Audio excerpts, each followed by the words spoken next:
There's nothing quite like watching your dignity get crushed in front of strangers who'll never remember your name. For Eli Ramirez, that moment came in a glass-walled boardroom where tech CEO Avery Sinclair dismissed his engineering experience like it was worth nothing. 3 days later, her mansion was burning, and his 9-year-old daughter was begging him not to go back inside. But Eli had been a firefighter for 15 years before unemployment knocked him down. Some things you never forget, even when pride tells you to walk away. He pulled Avery from those flames, and the headlines called him a hero. What they didn't know was that saving her life would force them both to face the deeper fires they'd been running from. Two broken people, thrust together by tragedy, discovering that sometimes the person who hurts you most becomes the one you're meant to heal. Can redemption bloom from the ashes of humiliation? Before we jump back in, tell us where you're tuning in from. And if this story touches you, make sure you're subscribed, because tomorrow I've saved something extra special for you. The morning alarm pierced through the thin walls of the Ballard apartment at 5:47 a.m., 3 minutes before Eli Ramirez had set it to ring. He'd been awake anyway, staring at the water stain on the ceiling that looked like a question mark fitting, since his entire life had become one giant question with no clear answer. The coffee maker gurgled to life in the kitchen, a sound that had become as familiar as breathing over the past 18 months of unemployment. "Daddy," Sophie's voice drifted from the bedroom they shared, soft and drowsy. At 9 years old, she had the kind of intuition that came from watching her father struggle in silence, reading his moods like weather patterns. "Just getting ready for that interview, Mija," Eli called back, pulling on his one good shirt, the navy blue one Maria had bought him for their anniversary 3 years ago, before the cancer. Before everything changed. The apartment was small but clean, every surface maintained, with the precision of someone who had learned that order was sometimes the only thing you could control. Eli had arranged Sophie's art supplies in neat rows on the kitchen table, her colored pencils organized by spectrum. Her latest drawing was taped to the refrigerator, a stick figure in a red helmet standing next to a fire truck, with "My Hero Daddy" written in purple crayon across the top. Sophie appeared in the doorway, her dark hair sleep-tousled, clutching the worn, stuffed elephant that had been her constant companion since her mother died. "Are you nervous?" Eli knelt to her level, straightening the collar of her pajamas. "A little, but you know what Mama used to say about butterflies in your stomach. They're just getting ready to help you fly," Sophie finished, managing a sleepy smile. The truth was, Eli hadn't felt much like flying lately. The Seattle job market had been brutal for an ex-firefighter with a bachelor's in engineering who'd been out of the corporate world for 15 years. Most human resources departments saw the gap in his resume and moved on to the next candidate. They didn't see the man who had saved 43 lives during his career, who had earned commendations for bravery, who had rebuilt engines and designed safety protocols in his spare time. The therapy schedule was pinned to the corkboard above the kitchen counter, a grid of appointments that cost more than their monthly rent. Sophie's occupational therapy, speech therapy, and counseling sessions, all necessary, all expensive, all reminders of how the accident that had claimed Maria's life had also left their daughter with challenges that insurance barely covered. "Mrs. Chen is picking you up at 8, Eli said, buttering Sophie's toast in perfect squares the way she needed them. "Remember the rules about the car ride? Seatbelt first, then count to 10 before we start moving," Sophie recited. "And if I feel overwhelmed, I can ask to stop and breathe." That's my girl. Next door, the Chens were already bustling about their morning routine. David Chen had been Eli's partner at Station 19, before the department cuts had forced them both to find new paths. David had landed a job with a private security firm. Eli had been less fortunate. But David's wife, Linda, had become Sophie's unofficial grandmother, picking her up for school and watching her after therapy sessions without ever making it feel like charity. At 7:30, Eli stood before the bathroom mirror, adjusting his tie for the 4th time. The man looking back at him was 42 years old, but felt ancient.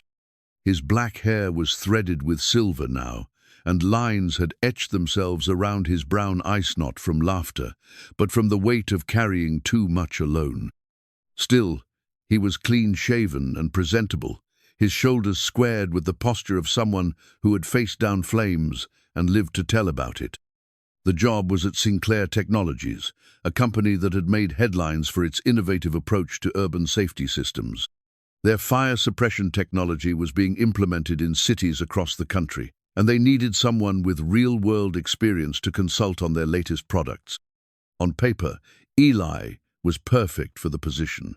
In reality, he knew he was competing against candidates with MBAs and corporate experience, people who spoke the language of quarterly reports and market penetration. "You've got this, Daddy," Sophie said, hugging his legs as he prepared to leave. "Remember, you're the bravest person I know." The words hit him harder than she could understand. Brave. He'd been called that before, back when bravery meant running into burning buildings. Now it meant walking into boardrooms where his working-class accent and calloused hands marked him as different, where his 15-year gap in corporate experience felt like a chasm he couldn't bridge. The bus ride to downtown Seattle took 45 minutes, giving Eli time to review his notes and practice his talking points. He'd researched Sinclair Technologies thoroughly, memorizing their product lines and recent acquisitions. The company was headed by Avery Sinclair, a woman who had inherited the business from her father and transformed it from a small safety equipment manufacturer into a billion-dollar enterprise. At 38, she was known for her brilliance and her ruthlessness in equal measure. The Sinclair Technologies building dominated 3 blocks of downtown Seattle, its glass facade reflecting the morning sun like a mirror. Eli had driven past it countless times during his firefighting career, responding to calls in the surrounding area. Now he was walking through its gleaming lobby, past abstract sculptures and digital displays, showcasing the company's achievements. "Mr. Ramirez?" The receptionist's smile was practiced, but not unkind. "Miss Sinclair will see you in conference room A. It's on the 42nd floor." The elevator ride felt eternal. Eli checked his reflection in the polished steel doors, straightened his shoulders, and reminded himself why he was here. Sophie's therapy, the overdue rent, the chance to use his knowledge and experience to make a difference again. Conference room. A was a temple to corporate success, with floor-to-ceiling windows offering a panoramic view of Elliott Bay. The long table was surrounded by leather chairs that probably cost more than Eli's monthly income. At the head of the table sat Avery Sinclair, and she was nothing like the professional photos on the company website. She was striking rather than beautiful, with sharp cheekbones and auburn hair pulled back in a perfect chignon. Her charcoal suit was tailored to precision, and her pale green eyes held the kind of intelligence that could cut through pretense like a blade. She was flanked by 3 other executives, all in their 30s, all looking like they'd stepped from the pages of a business magazine. "Mr. Ramirez," Avery said, not rising from her chair. "Please, sit." Eli took the chair across from her, noting how the sun from the windows created a natural spotlight effect, making him feel exposed while keeping her partially in shadow. It was a power play, subtle but effective. "I've reviewed your application," she continued, opening a folder that contained his resume. 15 years as a firefighter, bachelor's degree in engineering from the University of Washington. Impressive in its way. The phrase, "in its way," hung in the air like smoke. Eli forced himself to smile. "Thank you. I believe my hands-on experience with fire suppression systems and emergency response protocols could bring valuable insight to your safety technology division." "Valuable insight," Avery repeated, her tone suggesting she was tasting the words and finding them wanting. "Tell me, Mr. Ramirez, what makes you think that knowledge gained from—" She glanced at his resume. "Responding to house fires and cat-in-tree rescues translates to developing cutting-edge technology for urban environments." One of the other executives suppressed a snicker. Eli felt heat rise in his cheeks, but kept his voice steady. "With respect, Mrs. Sinclair, I've responded to high-rise fires, chemical plant explosions, and multi-vehicle accidents. I've seen firsthand how safety systems fail under pressure, and I've designed modifications that have saved lives. Modifications, Avery said, leaning back in her chair, to existing systems. We're not looking for someone to patch holes, Mr. Ramirez. We're looking for innovation. Innovation comes from understanding real-world applications, Eli replied, his voice gaining strength. I've studied your thermal imaging integration system. It's impressive technology, but in actual fire conditions, smoke density can interfere with the imaging algorithms. I've developed workarounds that— Mr. Ramirez, Avery interrupted, her voice sharp as winter wind.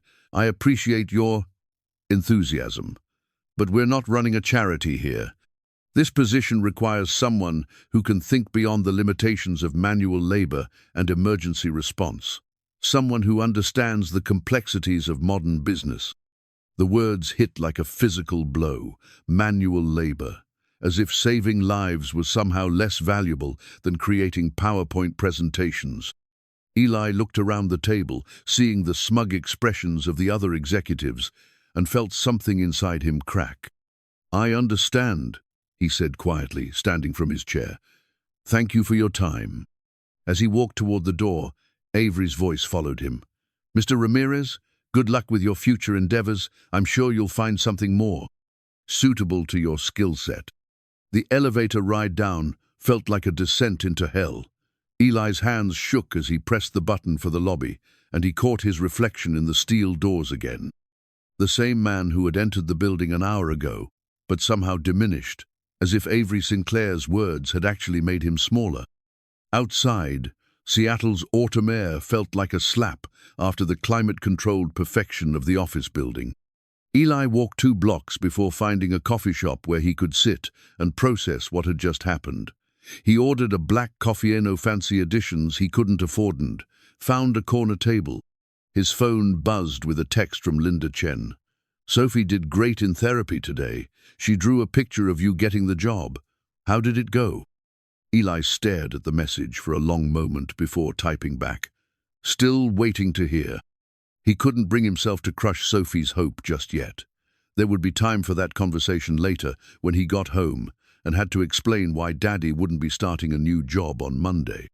Why they'd have to figure out another way to pay for her therapy sessions. Why the stick-figure drawing of her hero daddy might need to come down from the refrigerator. The coffee shop was filled with the usual mix of freelancers and students, people who seemed to have figured out how to navigate this new economy while he remained stranded in the old one. Eli pulled out his phone and opened the job search app, scrolling through listings that might as well have been written in a foreign language. Seeking dynamic individual with proven track record in customer engagement and brand optimization. Looking for passionate innovator ready to disrupt traditional paradigms. He closed the app and stared out the window at the people walking past, each one carrying their own stories of success and failure, hope and disappointment. Somewhere in this city, Sophie was probably telling her therapist about how her daddy was going to get a great job and everything would be okay. Somewhere else, Avery Sinclair was probably already interviewing the next candidate, someone with an MBA and a vocabulary that matched her expectations. The afternoon stretched ahead like an empty road. Eli finished his coffee and walked to the bus stop, joining the crowd of people heading home from their real jobs to their real lives. Tomorrow, he would start the process over again, updating his resume, searching for openings, crafting cover letters that made his experience sound relevant to employers who valued credentials over capability. But tonight, he would go home to Sophie and pretend that everything was fine. He would help her with her homework, read her a story, and tuck her into bed with the stuffed elephant that had belonged to her mother. He would be the father she deserved, even if he couldn't be the provider she needed. The bus pulled up, and Eli climbed aboard, settling into a seat near the window. As the city passed by in a blur of glass and steel, he tried to push Avery Sinclair's words from his mind. Manual labor. Suitable to your skill set. The condescension in her voice when she'd said, in its way. He had no idea that in just 3 days he would be running toward flames again, not because it was his job, but because it was who he was. And the woman who had crushed his dignity in that boardroom would be the one whose life depended on his willingness to risk everything for someone who had shown him nothing but contempt. Some stories begin with hope. Others begin with humiliation. This one began with both. 3 days after the interview, Eli was still carrying the weight of Avery Sinclair's dismissal like a stone in his chest. He'd managed to keep the worst of it from Sophie, but children have a way of sensing when their world is less stable than it appears. She'd been quieter than usual, more clingy during their evening routine, as if she could sense the invisible cracks spreading through their carefully constructed life. It was nearly midnight when the emergency radio scanner crackled to life in their apartment. Eli had kept the old device from his firefighting days, partly out of habit and partly because some instincts never fully die. The static-filled voice of the dispatcher cut through the quiet night like a blade. Structure fire, 2,847 Magnolia Drive. Multiple units responding. Possible occupant trapped. Magnolia Drive. Eli knew that address it was the exclusive cliffside neighborhood where Seattle's elite built their fortress-like homes overlooking Puget Sound. But something about the address nagged at him, a familiarity he couldn't quite place until he remembered the business articles he'd read while researching Sinclair Technologies. Avery Sinclair lived on Magnolia Drive. "Daddy?" Sophie appeared in the doorway, rubbing her eyes. "What's that noise?" "Just the radio, Mija. Go back to bed." But Eli was already reaching for his jacket, his body moving with the muscle memory of 15 years, responding to emergency calls. He told himself he was just curious, that he would drive by and see what was happening. It had nothing to do with the woman who had humiliated him in front of her colleagues. "Where are you going?" Sophie asked, more alert now. "Just for a drive. Mrs. Chen will watch you, okay?" 20 minutes later, Eli stood behind the police barricade, watching Avery Sinclair's modernist mansion burn against the night sky. The house was an architectural marvel of glass and steel, cantilevered over the cliff like a ship's prow cutting through darkness. Now it was a beacon of orange flame, smoke billowing into the starless sky. Fire Chief Martinez, Eli's former boss, spotted him in the crowd. "Ramirez, what are you doing here?" "Heard it on the scanner. Any casualties?" Martinez's expression was grim. "Owner's car is in the garage, but we can't get close enough to confirm if anyone's inside. The structure's compromised. The whole north wing is about to collapse."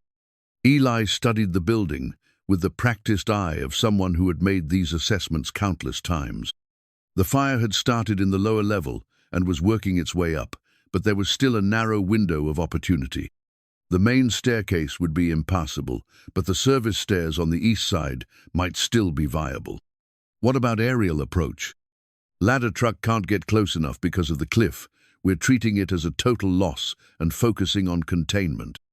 Eli watched the flames dance behind the massive windows of what had probably been Avery's home office.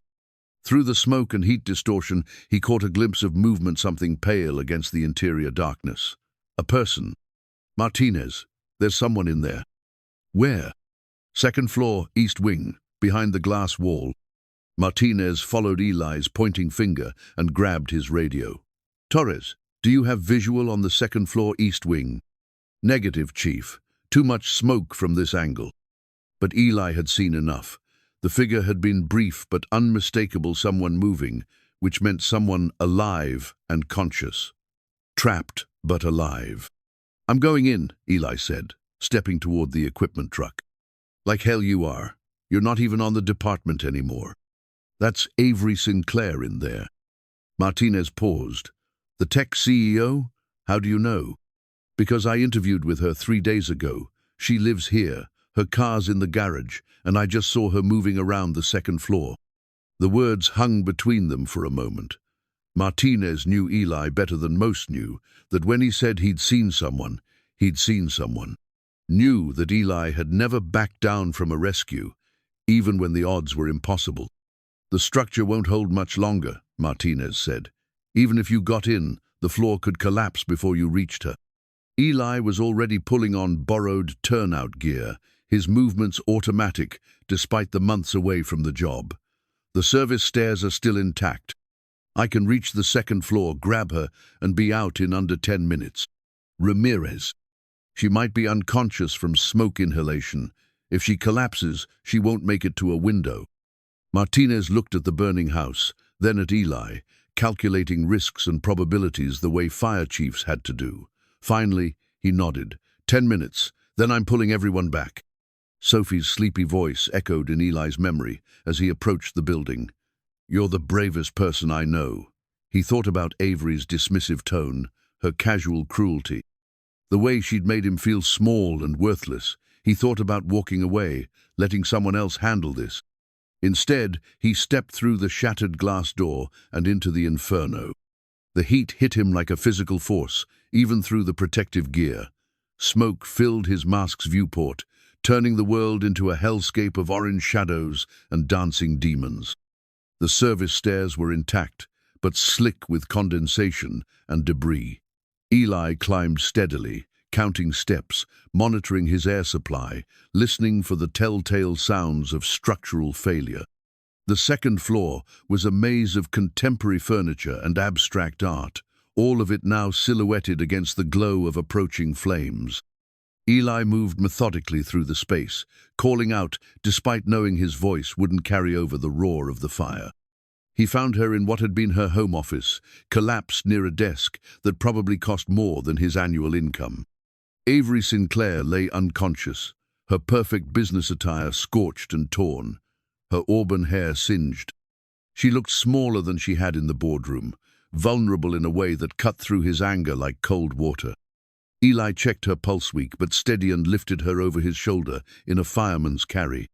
The return trip was more difficult, his vision obscured by smoke, the stairs now treacherous with water and foam from the suppression efforts. Behind them, he could hear the groaning of steel beams beginning to fail. They emerged from the building just as the east wing's support structure gave way, sending a cascade of glass and metal tumbling toward the cliff below. Eli laid Avery on the stretcher as paramedics swarmed around them, checking vitals and setting up oxygen. "Good work, Ramirez," Martinez said, clapping him on the shoulder, just like old times. But Eli wasn't listening. He was watching Avery's face as consciousness slowly returned, seeing the confusion and fear replace her usual composed mask.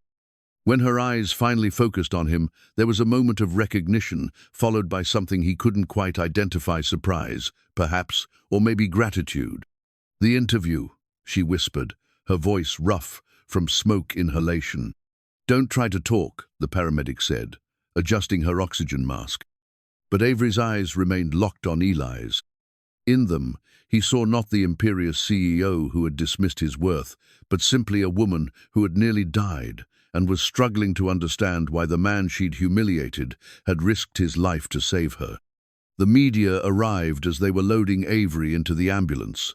News vans and camera crews materialized from the darkness like scavengers drawn to drama. Someone had already posted cell phone footage on social media, shaky video of Eli emerging from the burning building with Avery over his shoulder, backlit by flames, like a scene from an action movie. "Sir, can you tell us your name?" A reporter thrust a microphone toward him. "I need to get home to my daughter," Eli said, pushing past the cameras. But the damage was already done. By morning, the footage would be viral, the headlines writing themselves, "Hero saves tech, CEO from burning mansion." The irony wasn't lost on him. The woman who had declared him unsuitable for meaningful work was alive because of skills she'd dismissed as manual labor. The drive home was surreal, the ordinary streets of Seattle feeling alien after the chaos of the fire scene. Eli's hand still shook slightly on the steering wheel, adrenaline slowly leaving his system. He'd pulled people from burning buildings before, but this felt different. Personal, complicated. Mrs. Chen was waiting in their apartment, having moved to the couch when the emergency scanner had awakened her too. "Everything okay?" she asked. "There was a fire. I helped out." She studied his soot-stained clothes and the scent of smoke that clung to him despite his shower. "Just like old times." "Something like that." Sophie was still sleeping, one arm wrapped around her stuffed elephant, the other flung across the pillow where her mother used to lie. Eli stood in the doorway watching her breathe, thinking about how different this night could have ended, how close he'd come to not going at all. His phone buzzed with a text message from an unknown number. "This is Avery Sinclair. I wanted to thank you. Can we talk?" Eli stared at the message for a long moment before turning off his phone. Outside, Seattle slept on, unaware that the intersection of two lives had just shifted in ways that would ripple outward like concentric circles from a stone dropped in still water. Tomorrow would bring questions he wasn't ready to answer and complications he couldn't yet imagine. But tonight, Sophie was safe in her bed, and a woman who had shown him nothing but contempt was alive because he'd chosen to be better than her worst assumptions about him. Sometimes that had to be enough. The Seattle General Hospital smelled like disinfectant and broken dreams, a combination Eli remembered too well from Maria's final months. He stood outside Avery Sinclair's room holding a small potted plant, nothing fancy, just a resilient succulent from the grocery store that Sophie had insisted on picking out herself. "She almost died, Daddy," Sophie had said that morning, arranging her crayons with unusual precision. "Mama always said flowers help people feel better." So here he was, feeling foolish and out of place in the sterile corridor, questioning his decision with every step. 3 days had passed since the fire, and the media circus showed no signs of slowing down. His phone had been ringing constantly with interview requests, reporters camping outside their apartment building, neighbors suddenly very interested in conversations they'd never bothered with before. The visitor log at the nurse's station told a story of corporate obligation flowers from board members, fruit baskets from business partners, get-well cards from employees who probably feared for their jobs if they didn't send them. Eli's name looked out of place among the corporate signatures and executive titles. Room 314 was private, naturally, with a view of Elliott Bay that probably cost more per night than most people's mortgages. Avery sat propped against pillows, her auburn hair pulled back in a simple ponytail instead of her usual perfect chignon. The burns on her hands were wrapped in white gauze, and her face showed the pallor of someone still recovering from smoke inhalation. She looked up when he knocked, and for a moment neither of them spoke. "Mr. Ramirez," she said finally, her voice still rough around the edges. "I brought this from my daughter," Eli said, setting the small plant on her bedside table. "She wanted to make sure you were okay." Avery stared at the succulent as if it were an alien artifact. "Your daughter?" "Sophie. She's 9. She has a theory that plants help people heal faster." "And what's your theory, Mr. Ramirez?" The question caught him off guard. In the boardroom, she'd spoken to him like he was barely worth acknowledging. Now there was something different in her tone, not warmth exactly, but a kind of careful attention. "I think people heal when they're ready to," Eli said. "Sometimes they need help figuring out when that is."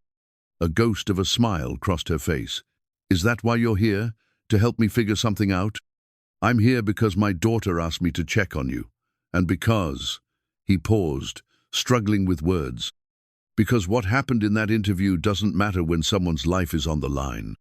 Avery was quiet for a long moment, studying his face with the same intensity she'd shown in the boardroom, but without the predatory edge. "I owe you an apology," she said finally. "You don't owe me anything. I was unnecessarily cruel during your interview. Unprofessional. I let my own frustrations cloud my judgment about your qualifications." Eli felt a flash of anger at the clinical language. Frustrations, judgment, as if his humiliation had been merely a minor miscalculation on her part. "Why?" he asked. "Why what? Why were you cruel? What did I do to deserve that?" Avery's fingers picked at the edge of her blanket, a nervous gesture that seemed at odds with her usual composed demeanor. "You didn't do anything. That's not how it works." "Then how does it work?" She was quiet for so long that Eli began to wonder if she'd decided not to answer. When she finally spoke, her voice was barely above a whisper. "When you've spent your entire life proving you're worthy of respect, sometimes you forget that other people are fighting the same battle." The honesty in her words surprised him. This wasn't the ice-cold CEO who had dismissed his experience as manual labor. This was someone else entirely, someone who looked as lost as he'd felt walking out of that boardroom. "The news crews have been calling you a hero," Avery said, changing the subject. "I'm not a hero. I just did what needed doing. Most people would have walked away. After how I treated you, most people would have felt justified in walking away." Eli thought about that moment outside the burning house, the brief temptation to let someone else handle the rescue. Maybe, but that's not who I want my daughter to think I am. Something shifted in Avery's expression, a softness he hadn't seen before. "Tell me about her, Sophie." For the next 20 minutes, Eli found himself sharing stories he rarely told about Sophie's artwork, her struggles with social situations, her unwavering belief that her father could fix anything, about the way she arranged her toys in perfect lines and how she needed exactly 4 minutes to transition between activities, about her laugh, which was bright and rare, and worth every sacrifice he'd made. Avery listened without interruption, asking occasional questions that showed she was really paying attention. When he mentioned Sophie's therapy schedule, she frowned. "That must be expensive." "We manage," Eli said, though they both knew it was only partly true. "The fire investigation is ongoing," Avery said after another pause. "But preliminary reports suggest it was electrical, old wiring in a house that was supposed to be state-of-the-art. Insurance will cover it? Eventually. But that's not the point." She looked out the window at the bay, where ferries moved like white insects across the grey water. "I've lived in that house for 8 years, and I'm not sure I knew a single one of my neighbors. I had the best security system money could buy, but when it mattered, none of that helped.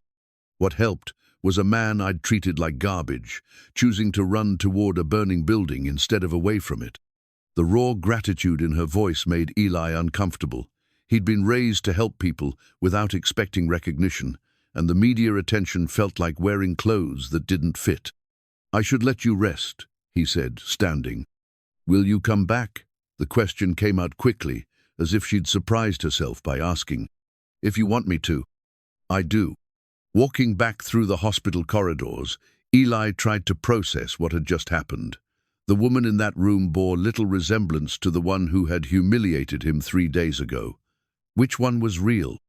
Or were they both real, different facets of someone more complicated than he'd assumed? The lobby was filled with the usual hospital chaos, families in crisis, medical staff moving with purposeful urgency, the quiet desperation that hung over places where life and death decisions were made daily. Eli had spent too much time in hospitals over the past few years, first with Maria and then with Sophie's various appointments. His phone buzzed with yet another call from a reporter. He'd stopped answering them, but the voicemails kept coming. Someone wanted to do a feature story about everyday heroes.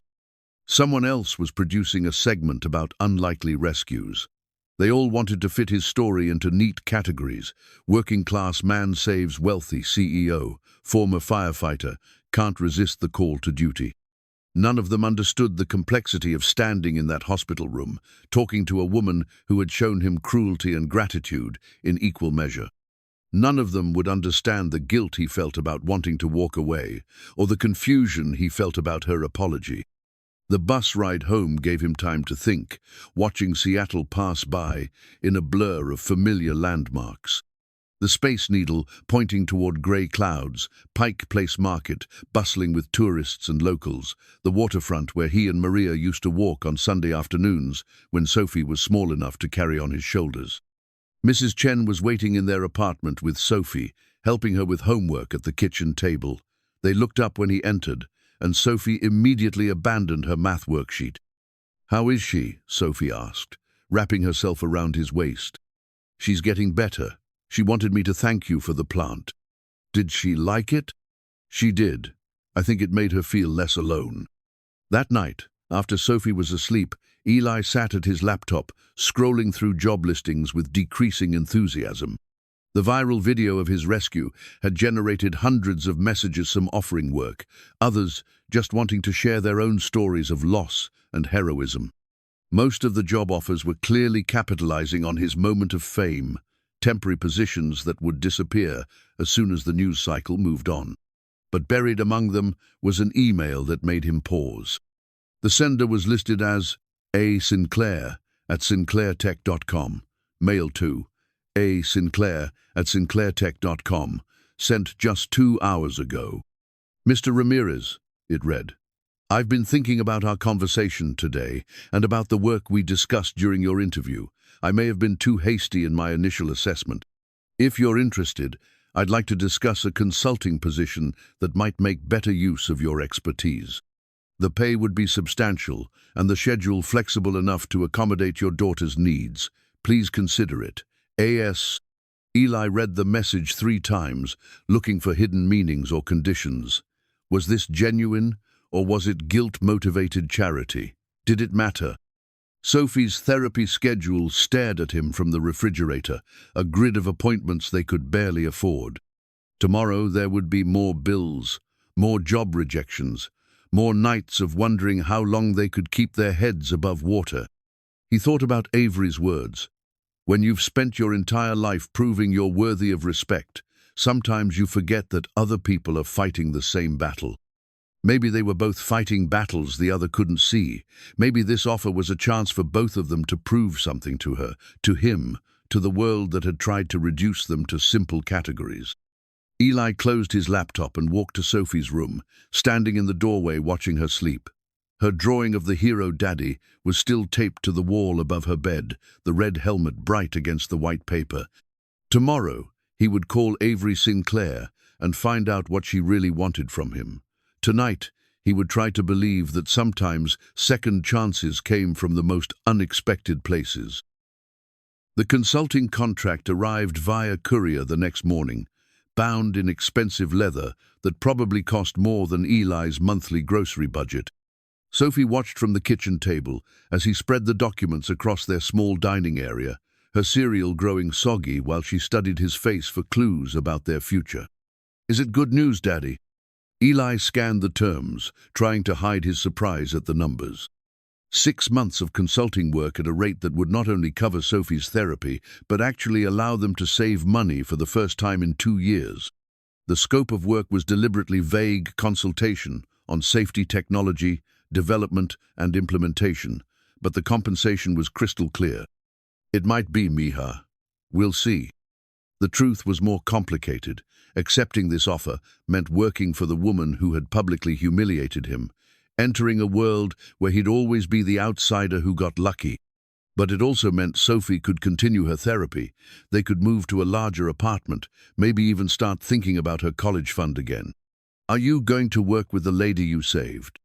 "Maybe. How would you feel about that?" Sophie considered this with the gravity that 9-year-olds brought to important decisions. "I think she probably learned something when you helped her. Mama always said people can change if they want to." Out of the mouths of babes. Maria had always believed in second chances, in the possibility of transformation, even in the most unlikely circumstances. It was one of the reasons she'd fallen in love with a firefighter who ran toward danger while others ran away. The Sinclair Technologies building looked different when Eli returned 3 days later, no longer an imposing fortress, but simply another workplace where people tried to solve problems and pay their bills.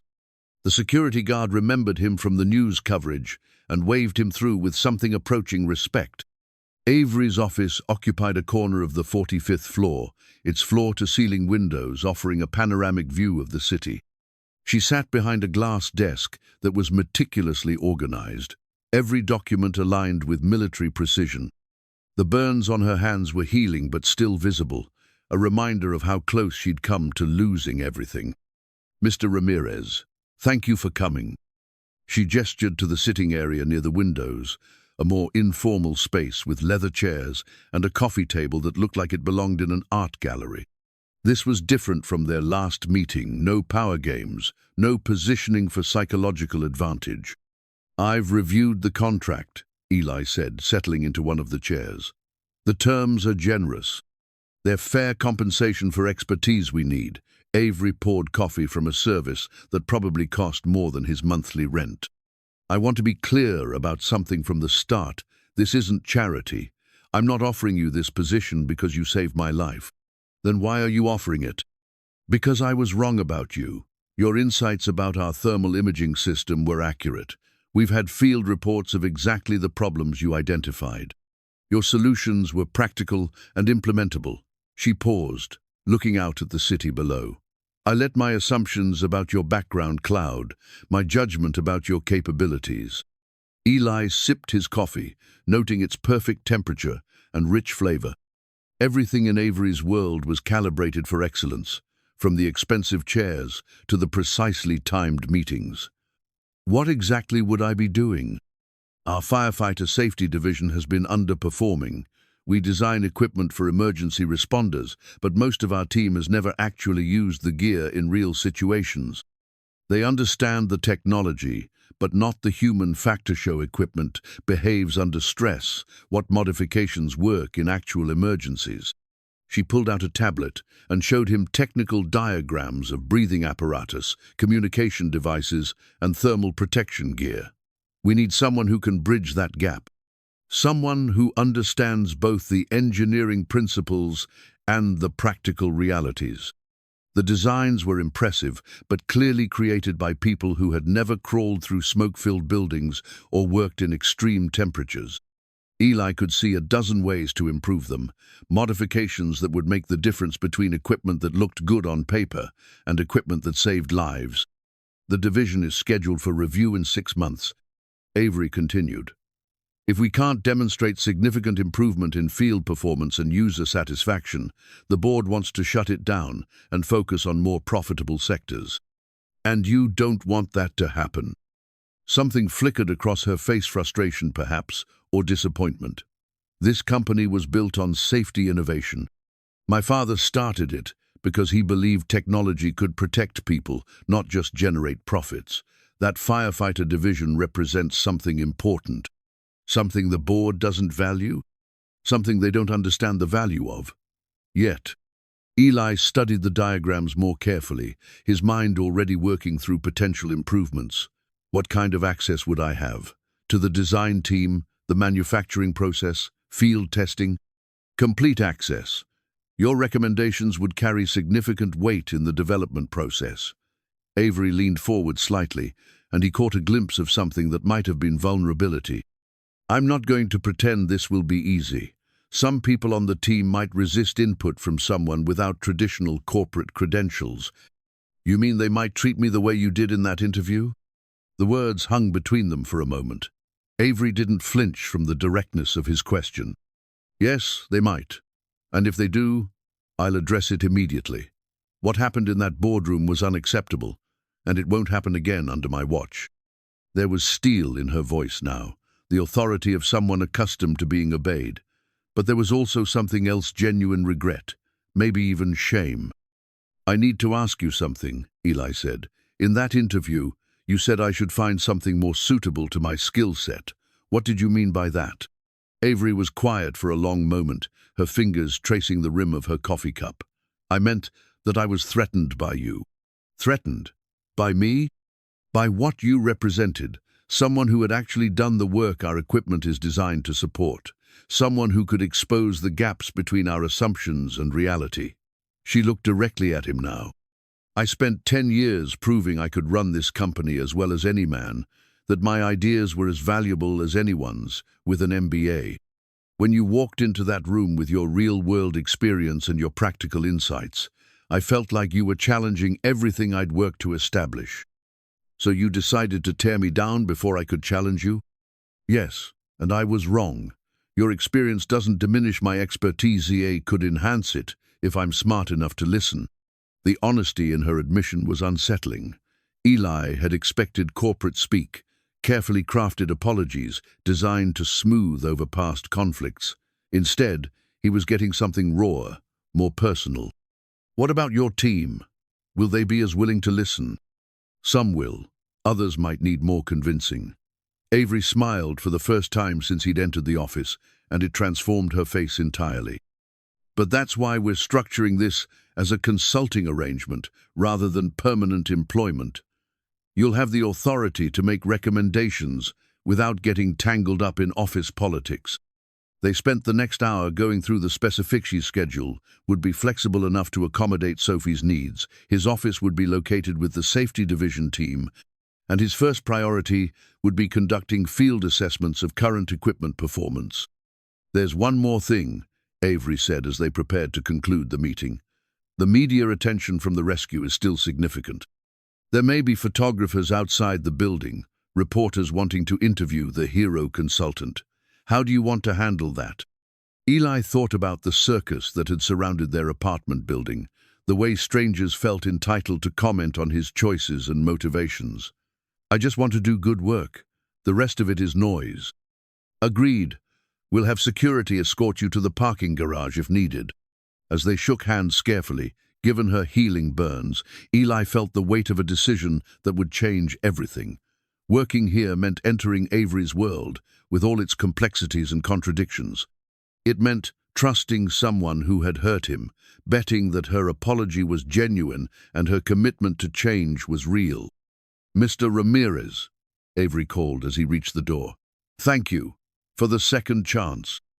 Thank you for offering it." The elevator ride down felt different from his previous trips in this building. 3 weeks ago, he'd descended these floors feeling diminished and defeated. Now he was descending as someone with purpose, with prospects, with the chance to make a real difference in work that mattered. His phone buzzed with a text from Linda Chen. "Sophie wants to know if you got the job. She's been asking every 5 minutes since you left." Eli smiled as he typed back, "Tell her Daddy got the job, and tell her we're going out for ice cream tonight to celebrate." The parking garage was indeed filled with news vans and photographers, just as Avery had predicted. Security guards formed a loose perimeter around his beat-up Honda, and camera flashes lit up the concrete space like lightning. Someone shouted questions about his new position, about whether he was being rewarded for his heroism. Eli ignored them all, focusing on the drive home and the conversation he would have with Sophie about new beginnings and second chances. About how sometimes the people who hurt us most deeply can also offer us the greatest opportunities for growth. By the time he reached their apartment building, he'd made peace with his decision. Tomorrow he would start a new job working for a woman who had publicly humiliated him. In 6 months, he would either help save a division that protected people's lives or watch it disappear into corporate restructuring. Either way, Sophie's therapy would continue, their bills would be paid, and he would have the chance to prove that practical experience and formal expertise could work together to create something better than either could achieve alone. That night, sharing ice cream sundaes at their tiny kitchen table while Sophie chatted about her day, Eli felt something he hadn't experienced in months: hope. Not the desperate hope of someone drowning and grasping at any lifeline, but the steady hope of someone who could see a path forward, even if that path led through uncertain territory. Change was coming, whether he was ready for it or not. The only question now was whether he could navigate it without losing sight of who he was and what mattered most. Eli's first day at Sinclair Technologies began with a hand-drawn blueprint spread across his new desk, sketched on the back of Sophie's homework from the night before. The design showed modifications to the standard breathing apparatus that could increase air efficiency by 15%, small changes based on 15 years of experience with equipment that had to work perfectly when people's lives depended on it. The safety division occupied half of the 38th floor, a space that felt caught between the corporate polish of the executive levels and the practical functionality of an actual engineering workspace.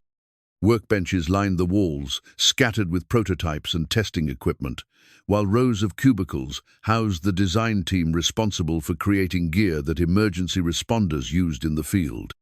"So you're the famous hero consultant." Eli looked up to find a man in his mid-30s standing beside his desk, arms crossed in a posture that managed to be both casual and confrontational. His badge identified him as Marcus Webb, Senior Design Engineer. "I'm Eli Ramirez." "And you are?" "The guy who's been designing firefighter safety equipment for 8 years while you were playing with hoses." Marcus picked up the hand-drawn blueprint, studying it with obvious skepticism. Interesting approach to technical documentation. The comment stung, partly because it echoed Avery's initial dismissal of his qualifications. But Eli had learned something in that hospital room about the difference between defensive anger and productive response. "It's a rough sketch of some modifications I've been thinking about," Eli said evenly. "I'd be happy to walk you through the reasoning behind them." "Oh, I'd love to hear this. Please, enlighten those of us with actual engineering degrees about how we've been doing everything wrong." Other members of the team had begun to gather, drawn by the confrontation brewing at the new guy's desk. Eli recognized the dynamic he'd seen it in fire stations when veteran firefighters tested new recruits, pushing to see if they'd crack under pressure or prove themselves worthy of respect. "The breathing apparatus modifications are based on field observations," Eli began, standing and pointing to specific elements of his sketch. "Current designs work well in laboratory conditions, but in actual structure fires, the air intake positioning creates problems when firefighters have to work in confined spaces or unusual angles. Problems that somehow escaped our extensive testing protocols. Testing protocols that simulate ideal conditions, not the chaos of real emergencies." Eli kept his voice calm, but let some authority creep in. "How many of your test scenarios involve crawling through spaces where the ceiling height is less than 3 feet or working upside down to reach victims trapped under debris?" Marcus's confident expression flickered slightly. "We test for a wide range of scenarios." "Do you test with equipment that's been exposed to extreme heat for 40 minutes? With users who are exhausted, dehydrated, and making life or death decisions while their adrenaline is spiking?" Eli turned to address the growing crowd. "Because that's the reality of how this equipment gets used." A woman from the back of the group spoke up. "What kind of modifications are you suggesting?" Her badge identified her as Sarah Kim, and unlike Marcus, her interest seemed genuine rather than confrontational. Eli felt some of the tension in his shoulders ease. "Repositioning the primary air intake by 2 inches and adding a secondary bypass valve for emergency situations," he said, sketching additional details on the blueprint. "It's a small change that would prevent equipment failure in exactly the kind of conditions where failure means death."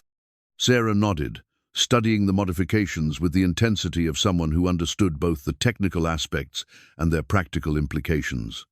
"Have you seen this specific failure in the field?" "3 times. Once it nearly cost me my partner's life when his equipment malfunctioned during a warehouse fire."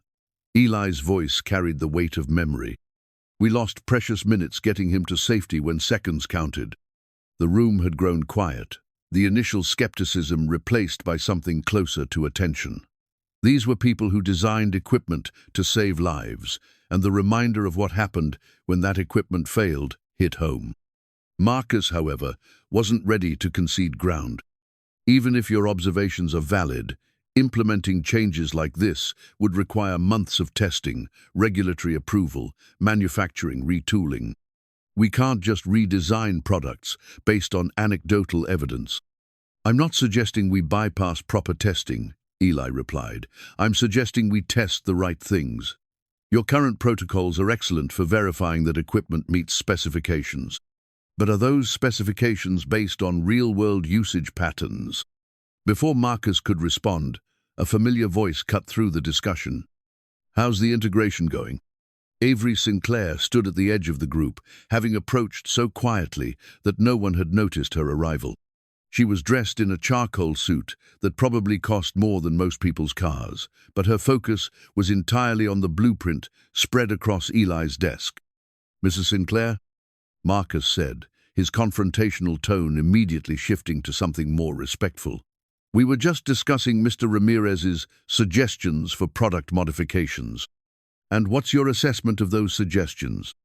Eli watched the interaction with interest, noting how the team's dynamics shifted in Avery's presence. Marcus straightened slightly. Sarah stepped forward to get a better view of the conversation, and several other engineers moved closer, as if proximity to the CEO might somehow enhance their standing. "They're interesting ideas," Marcus said carefully, "but they would require significant resources to implement properly." Avery moved to the desk and studied Eli's hand-drawn blueprint, her green eyes taking in every detail with the same intensity she'd shown during his original interview. But this time, the scrutiny felt different, analytical rather than dismissive. "Walk me through this," she said to Eli. For the next 10 minutes, Eli explained his proposed modifications, using the rough sketch as a reference while drawing additional diagrams to illustrate specific points. Avery asked technical questions that demonstrated a deeper understanding of engineering principles than he'd expected, challenging his assumptions and pushing him to defend his reasoning. The rest of the team listened in silence, witnessing what felt like a high-stakes examination of both the new consultant's competence and their CEO's judgment in hiring him. The manufacturing changes would be minimal, Eli concluded. Most of the modifications involve repositioning existing components rather than creating new ones. The real challenge would be updating the testing protocols to reflect actual usage conditions. And you believe these changes would result in measurable performance improvements? I believe they would save lives. Whether that translates to measurable performance improvements depends on how you define performance. Avery smiled at that, an expression that seemed genuine rather than polite. Fair point. Sarah, I want you to work with Mr. Ramirez to develop a formal proposal for these modifications. Include cost estimates, implementation timeline, and a revised testing protocol that incorporates his field experience. Yes, ma'am, Sarah replied, making notes on her tablet. Marcus, I want you to review the proposal and provide a technical assessment of feasibility and potential manufacturing challenges.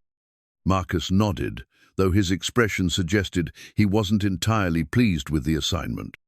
I want preliminary findings on my desk within 2 weeks, Avery continued.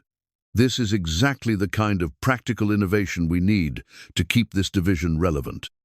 As the group began to disperse, Avery lingered near Eli's desk.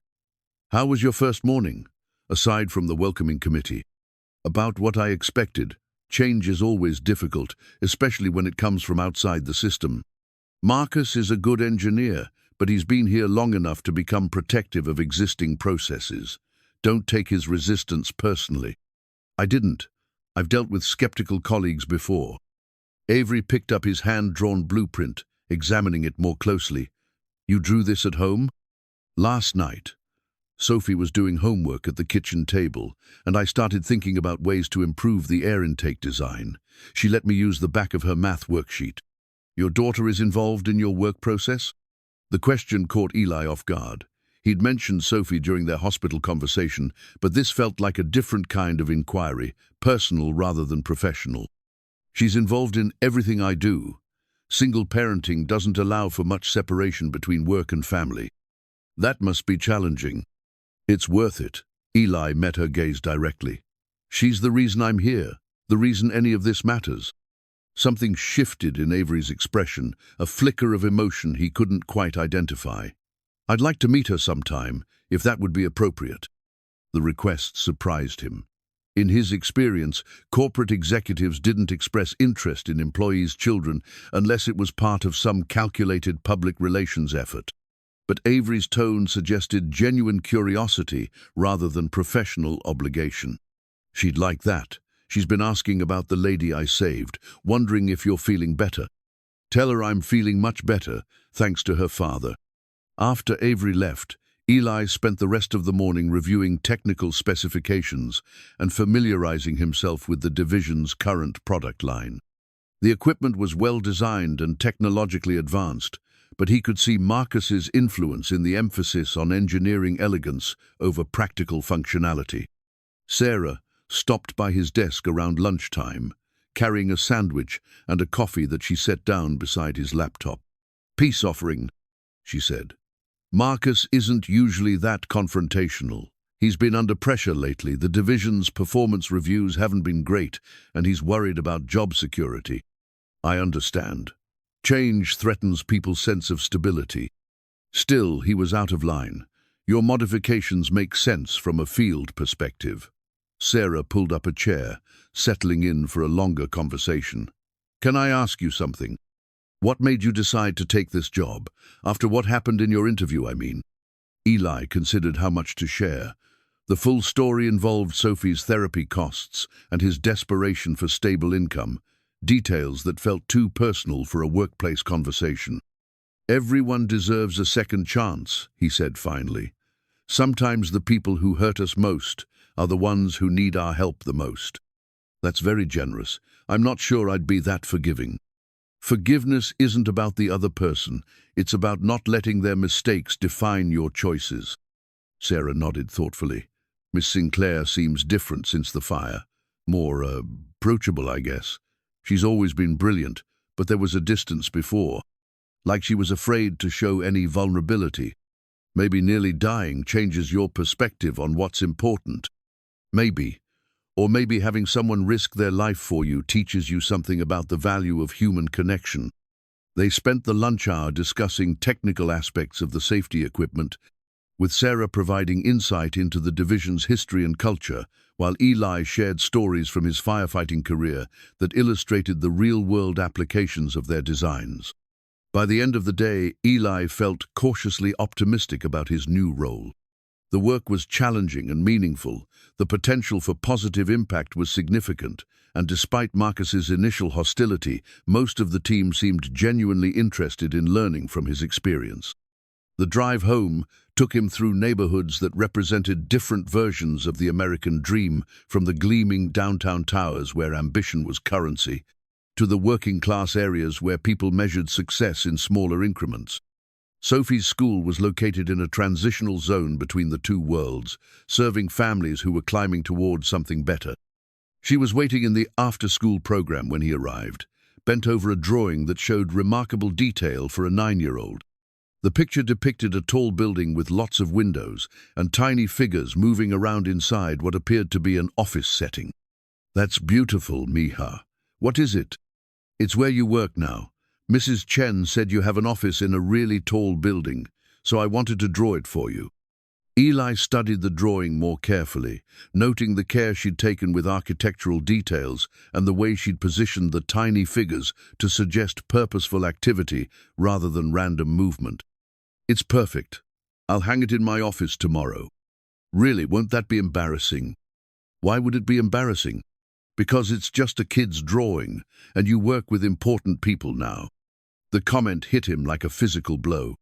Sophie had internalized the message that his world was divided into important people and everyone else, that her father's transition into corporate consulting somehow required leaving parts of himself behind.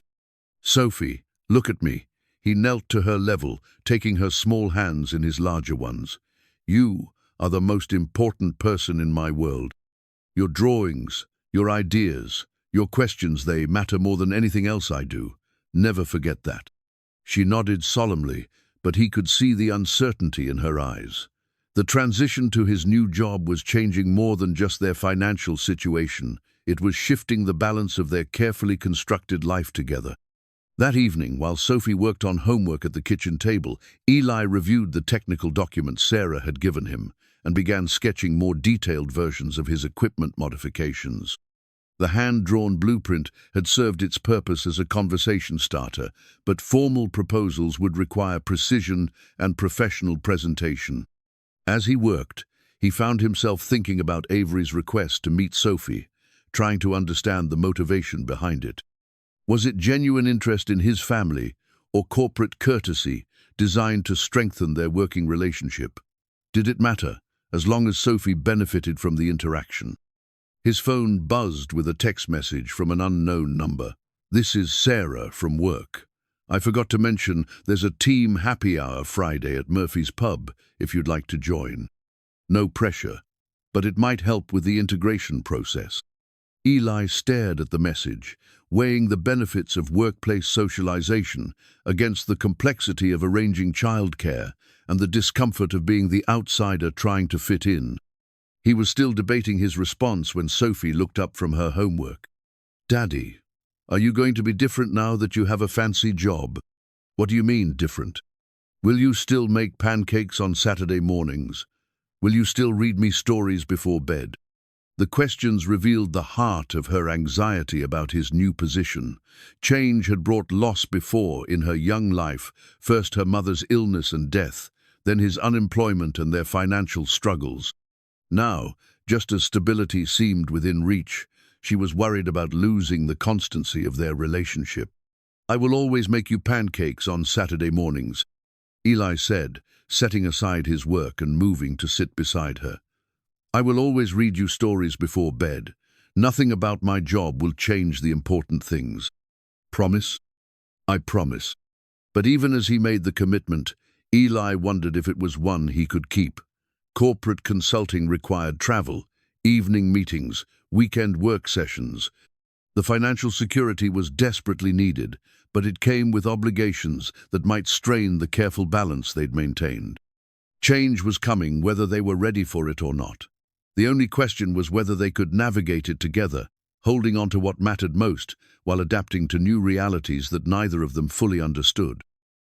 2 weeks into his new position, Eli discovered the childhood photograph hidden behind a stack of quarterly reports in Avery's office. He was there to deliver the formal proposal for equipment modifications, arriving early for their scheduled meeting when she stepped away to handle a crisis call from the manufacturing division. The photo was small and slightly faded, tucked between the pages of a budget analysis, as if someone had been reviewing it privately and forgotten to put it away. It showed a young girl, maybe 8 years old, standing alone in front of what appeared to be a boarding school. The child's auburn hair was pulled back in braids, her green eyes looking directly at the camera with an expression that was too serious for someone so young. "That's not supposed to be there." Eli looked up to find Avery in the doorway, her face carefully composed, but her eyes showing a flicker of something that might have been embarrassment. "I'm sorry," he said, closing the folder. "I was just reviewing the documents, and it fell out." "No harm done."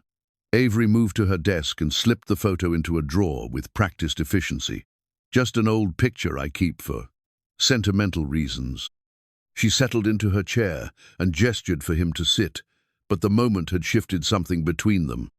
The glimpse of her childhood, self-isolated and vulnerable, added a dimension to their professional relationship that felt both intimate and uncomfortable.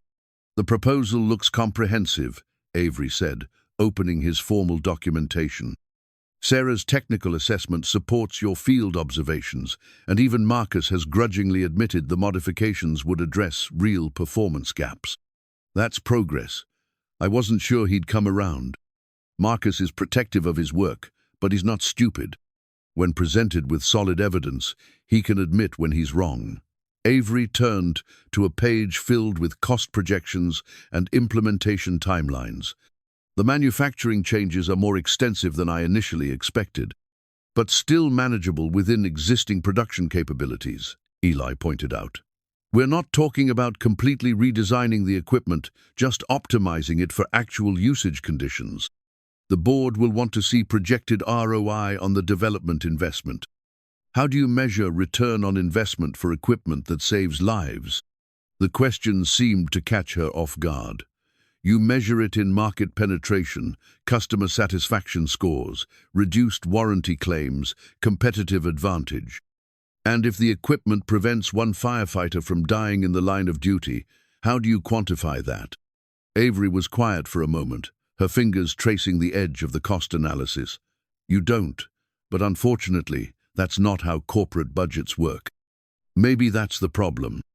"Maybe it is, but I still have to work within the system to change it." Their conversation was interrupted by a knock on the door. Sarah Kim entered with a tablet and an expression of barely contained excitement.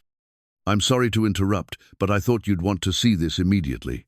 She set the tablet on Avery's desk, showing a news article with the headline, "Local Heroes' Innovations Could Save Lives Nationwide." The article featured a photo of Eli working at his desk, apparently taken by someone with a telephoto lens from the building across the street. It described his consulting work at Sinclair Technologies and quoted anonymous sources within the company about his proposed equipment modifications. "How did they get this information?" Avery asked, her voice sharp with concern. "I don't know," Sarah replied. The article mentions specific details about the breathing apparatus, modifications, and the testing protocol changes. Someone with access to confidential project information must have leaked it. Eli felt a sinking sensation as he read through the article.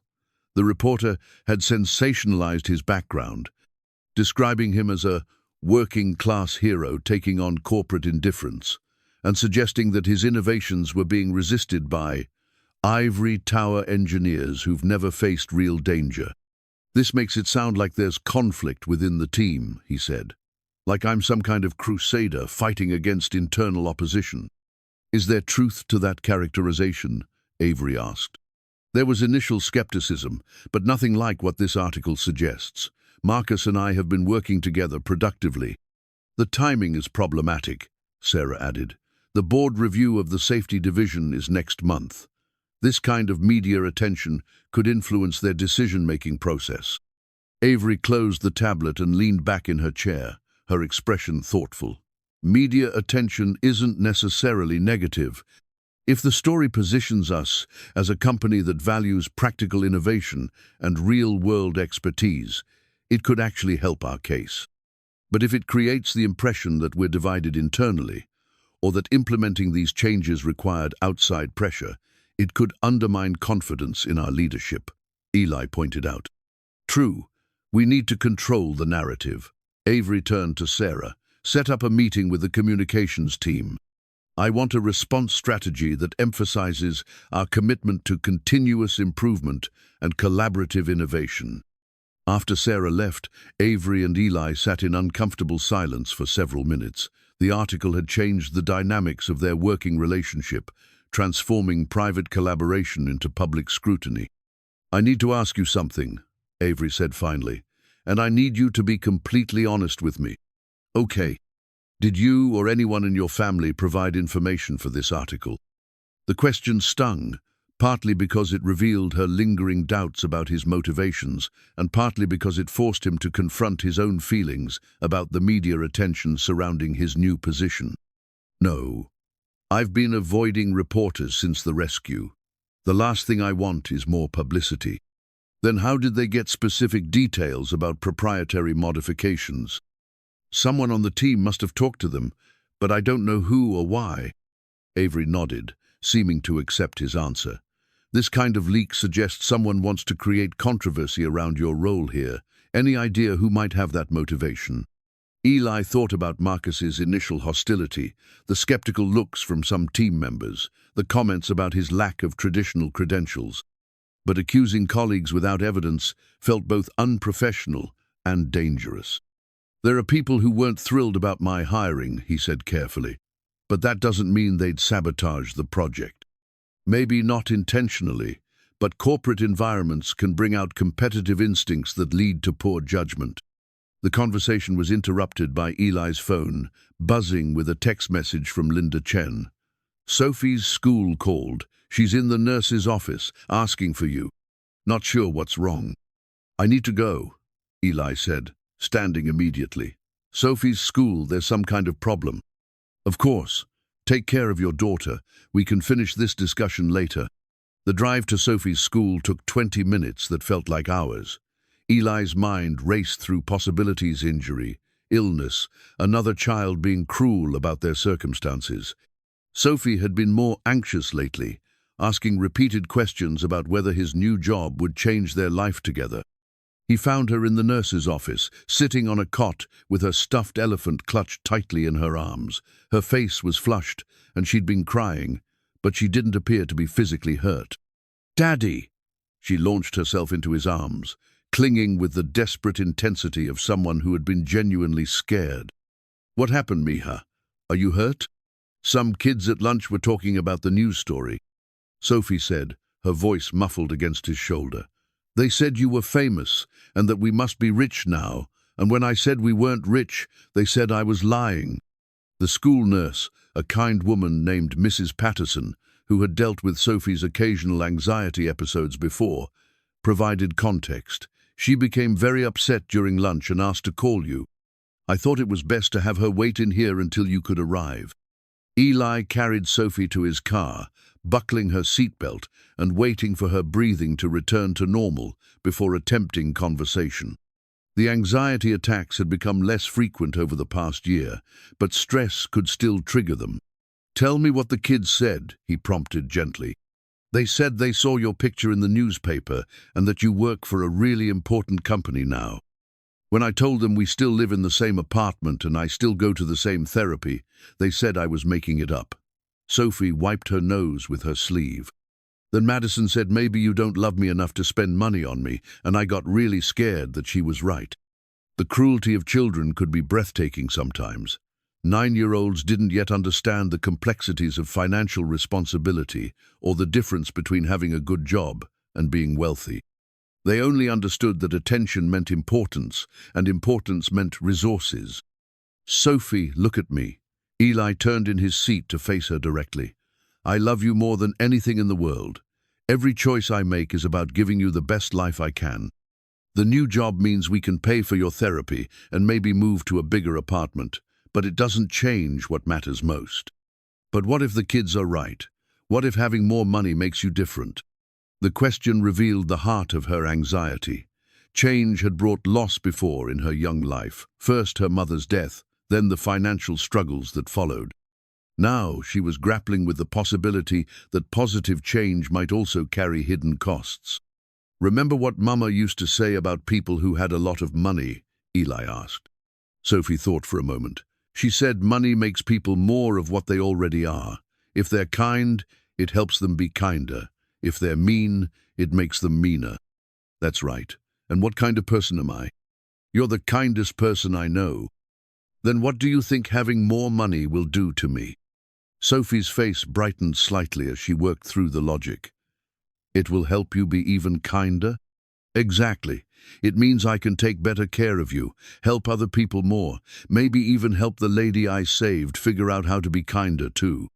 They stopped for ice cream on the way home, a tradition from the difficult months after Maria's death, when simple pleasures had been the only antidote to overwhelming grief.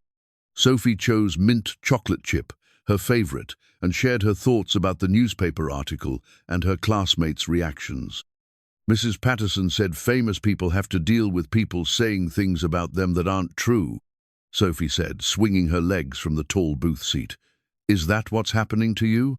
"Something like that. Sometimes when people don't understand a situation, they make up stories to fill in the gaps. Like when I didn't understand why Mama got sick, and I made up the story that it was because I forgot to feed her flowers." The memory hit Eli like a punch to the chest. Sophie had been 6 when Maria was diagnosed, too young to understand cancer but old enough to notice her mother's increasing weakness. She'd developed elaborate theories about how she could help, bringing flowers from the neighbor's garden, drawing pictures to make Mama's insides pretty, offering her favorite foods to restore strength. Yes, like that. People need explanations for things, even when the real explanation is complicated or sad. So the newspaper people don't really understand why you help people. They understand that I help people. They just don't understand that it's not about being a hero, it's about being the kind of person you can be proud of. That evening, after Sophie was asleep, Eli sat at his laptop researching the reporter who had written the article. Jennifer Martinez was a local journalist who specialized in human interest stories, with a track record of finding local angles on national trends. Her previous articles included profiles of lottery winners, small business success stories, and community heroes. Nothing in her background suggested malicious intent, but the specific details about his project suggested someone had provided her with inside information. The question was whether that person had acted from genuine belief that the story needed to be told, or from less admirable motivations. His phone buzzed with a text message from Avery. "I know today was difficult. If you need to adjust your schedule to accommodate Sophie's needs, we can make that work. Your family comes first." The message surprised him with its thoughtfulness. The Avery Sinclair, who had humiliated him in that boardroom 3 weeks ago, wouldn't have considered the impact of corporate drama on an employee's child. But the woman who had texted him seemed to understand that professional and personal lives weren't easily separated. He typed back, "Thank you." She's okay now, just overwhelmed by the attention. See you tomorrow. Within minutes, another message arrived.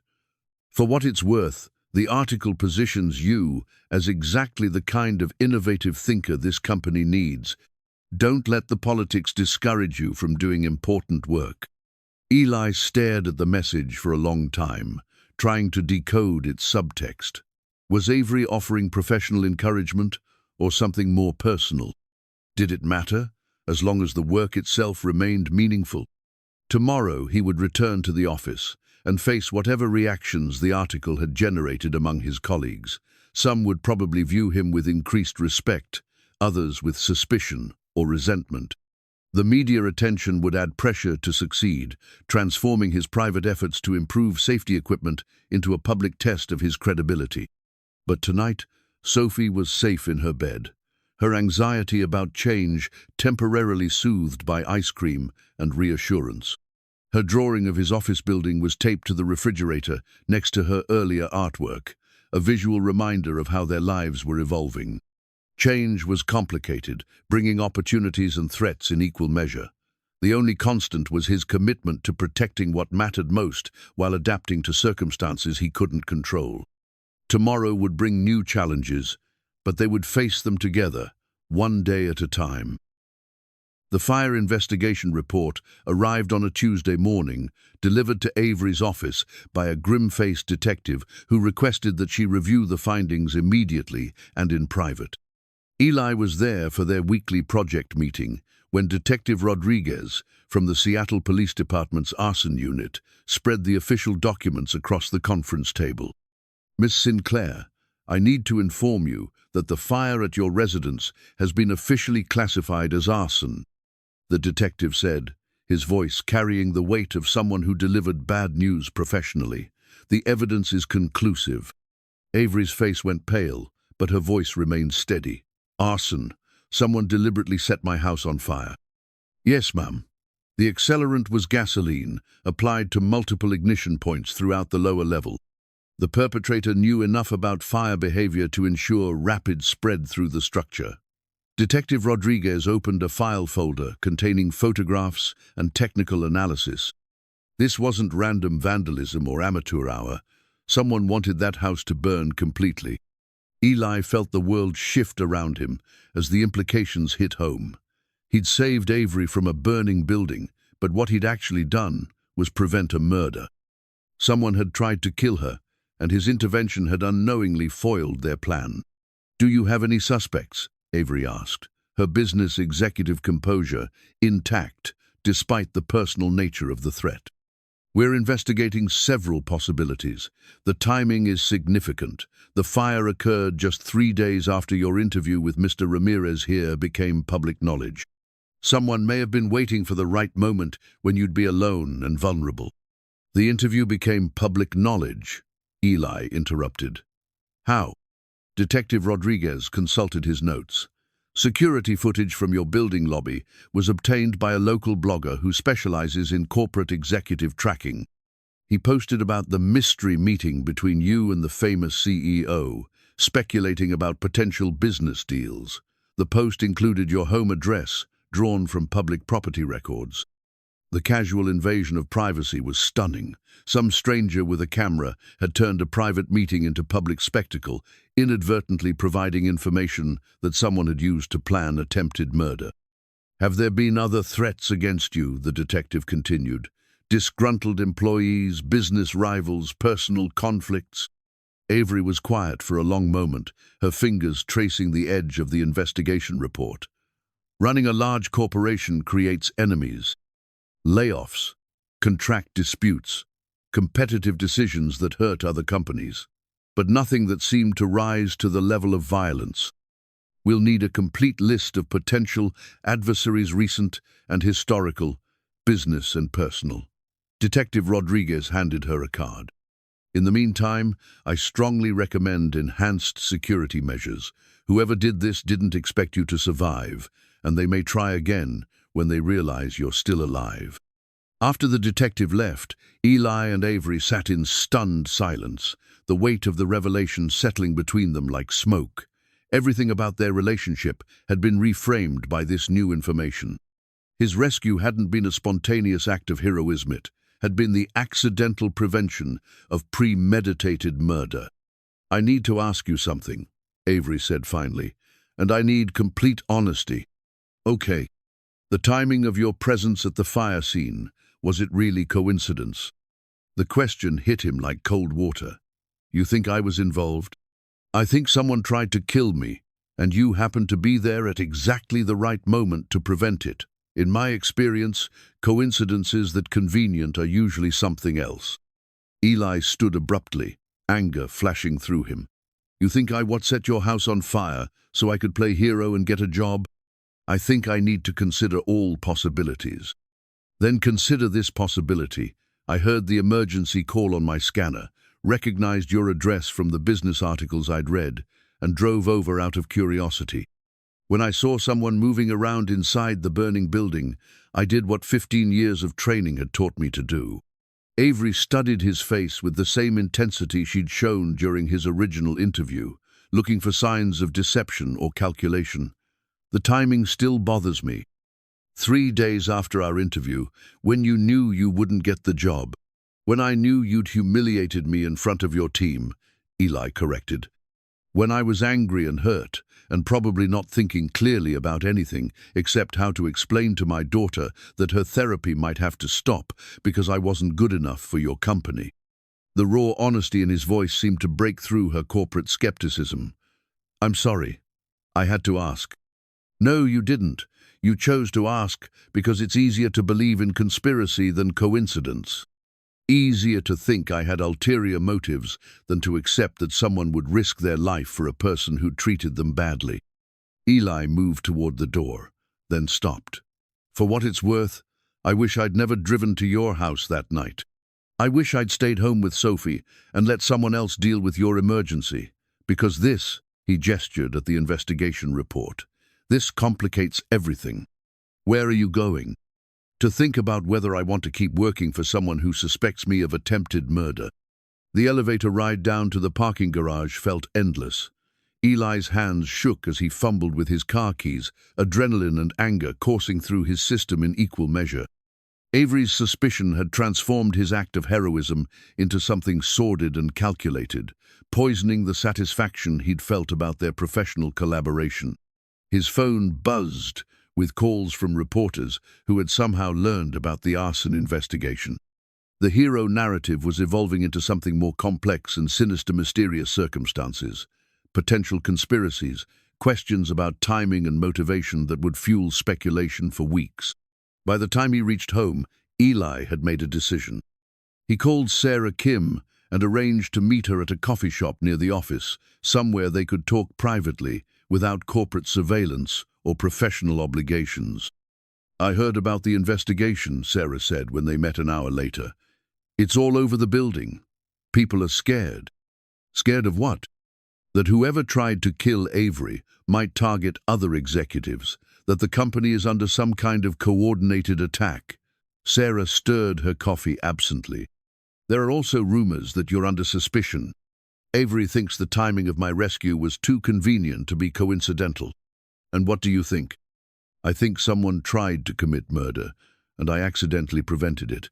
I think the fact that I was there at the right moment was pure chance, but chance that saved her life." Sarah nodded slowly. "That's what I think too. But I can understand her paranoia. She's been getting death threats for years." "Death threats?" "Not direct ones, but running a major corporation makes you a target for all kinds of unstable people. Environmental extremists angry about manufacturing practices, anti-technology activists, disgruntled investors, competitors who think she's too aggressive." Sarah leaned forward, lowering her voice. "The security team has files on dozens of people who've made concerning statements about her. Why didn't she mention that to the detective?" "Because most of it is corporate intelligence rather than law enforcement evidence. Threats that are implicit rather than explicit, patterns of behavior that suggest potential violence without actually crossing legal lines." Eli thought about the investigation report, wondering what other secrets Avery's life contained. "Do you think she's in real danger?" I think someone already tried to kill her once. That suggests they're serious about wanting her dead. The conversation was interrupted by Eli's phone ringing. Avery's name appeared on the caller ID, and he debated whether to answer. "I owe you another apology," she said when he finally picked up. "My suspicion was unfair and insulting." "Yes, it was. I've been living with security threats for so long that I've forgotten how to trust anyone's motives. When the detective told me about the arson, my first instinct was to assume conspiracy rather than coincidence. And now I remember that you risked your life to save someone who had treated you terribly. That's not the action of someone with ulterior motives. That's the action of someone with integrity." Eli sighed, feeling some of his anger dissipate. "This changes everything, you know. If someone really is trying to kill you, working together puts me and Sophie at risk." "I know. And I'll understand if you want to resign, but I'm hoping you'll stay." "Why?" "Because I need people around me I can trust, and you've proven that I can trust you with my life." The irony wasn't lost on him. 3 weeks ago, she'd dismissed him as unsuitable for meaningful work. Now she was asking him to stay because his character had been tested under the most extreme circumstances possible. "What about Sophie's safety?" Eli asked. "If someone is targeting you, they might target people close to you. We can arrange protection. The company has resources." "I don't want my daughter living under armed guard because of my job." Avery was quiet for a moment. "Then what do you want?" "I want to finish the project we started. The safety equipment modifications could save lives, and that work matters more than office politics or personal drama. But I need your word that if the threats escalate, if there's any indication that Sophie might be at risk, I walk away with no questions asked." "You have my word." That evening, Eli explained the situation to Sophie in terms she could understand. Someone had hurt the lady he'd saved, and the police were trying to find out who. There might be extra security around for a while, but she was safe, and they would continue their normal routine. "Is the lady scared?" Sophie asked, arranging her stuffed animals in a protective circle around her elephant. "Probably. Wouldn't you be scared if someone tried to hurt you? But she has you to protect her now, like how you protect me." The simple faith in her voice was both touching and terrifying. Sophie saw the world in clear, moral categories. Good people protected others, bad people caused harm, and her father was unquestionably one of the good ones. She couldn't understand the complexities of corporate politics or the calculated nature of attempted murder. "I'm not a bodyguard, Miha. I'm just helping her company make better safety equipment." "But you saved her from the fire. That makes you her protector now." The concept of protective responsibility resonated with something deep in Eli's firefighter training. When you saved someone's life, you became invested in their continued survival. It wasn't a conscious choice, it was an instinctive response that most emergency responders understood but rarely discussed. "Maybe," he admitted, "but my first job is always protecting you." The next morning brought news that complicated everything further. Detective Rodriguez called Eli directly, requesting a meeting to discuss his role in the investigation. "We've identified a person of interest," the detective said, when they met at the police station. "Someone with both motive and opportunity to target Miss Sinclair." "Who?" "Marcus Webb, the senior engineer in your division. Financial records show he's been under significant economic pressure: underwater mortgage, child support payments, credit card debt. He was also one of the strongest opponents to your hiring." Eli felt the bottom drop out of his stomach. Marcus had been difficult and defensive, but attempted murder seemed like an impossible escalation from workplace friction. "What evidence connects him to the arson?" "Circumstantial but compelling. He has access to Miss Sinclair's personal information through company records. He knows her schedule and habits from years of working together. His financial situation gives him motive to eliminate her and potentially profit from the chaos that would follow her death. That's a pretty thin connection between workplace conflict and premeditated murder." "Maybe, but he also purchased gasoline using a credit card 2 days before the fire, despite driving an electric vehicle. When we interviewed him yesterday, he couldn't provide a satisfactory explanation for the purchase."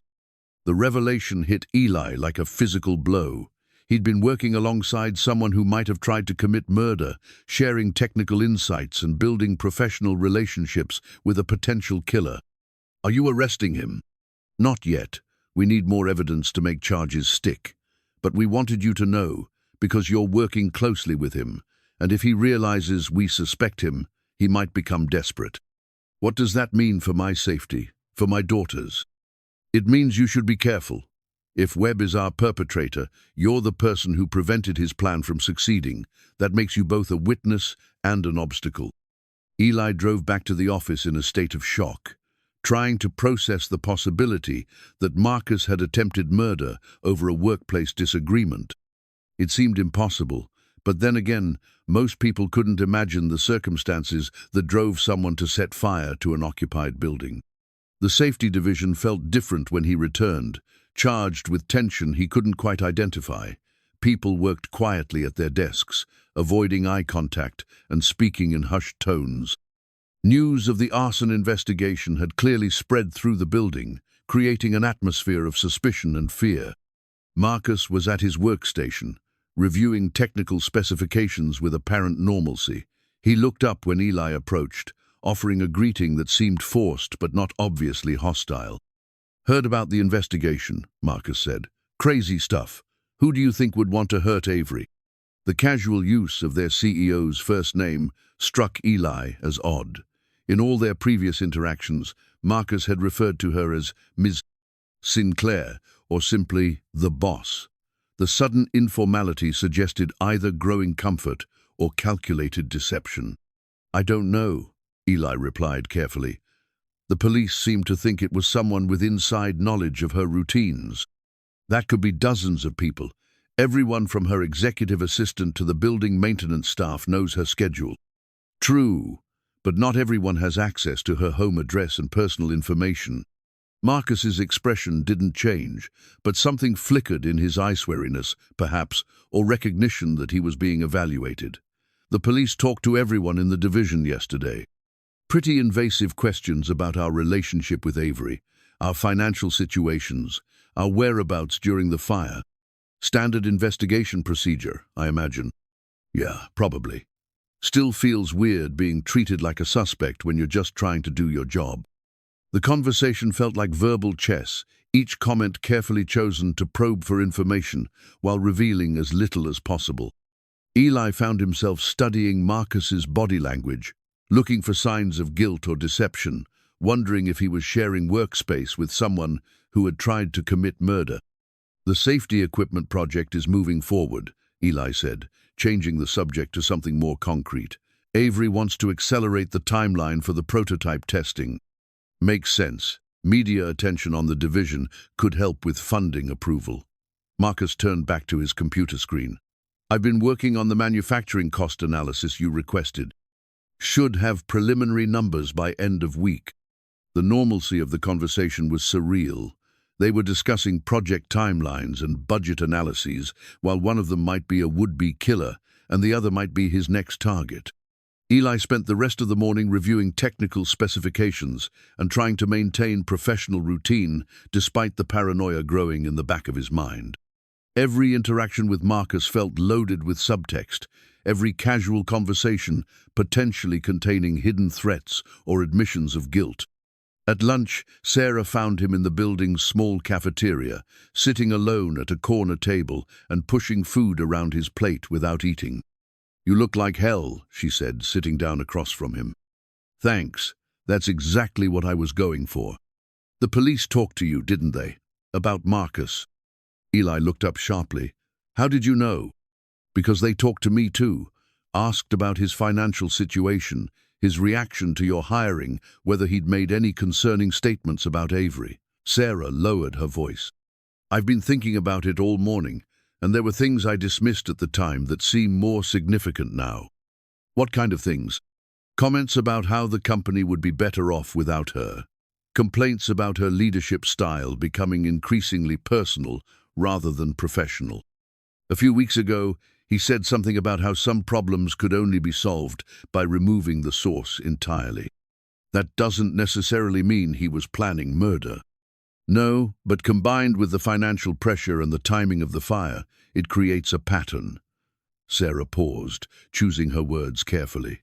The thing is, I liked Marcus. He was a good engineer and a decent colleague, but people can reach breaking points where they do things that seem impossible to imagine. The afternoon passed slowly, with Eli hyper-aware of Marcus's presence and movements.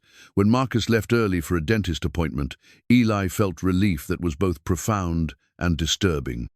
The idea that a co-worker might be a potential killer had poisoned the workplace atmosphere in ways that would be difficult to recover from.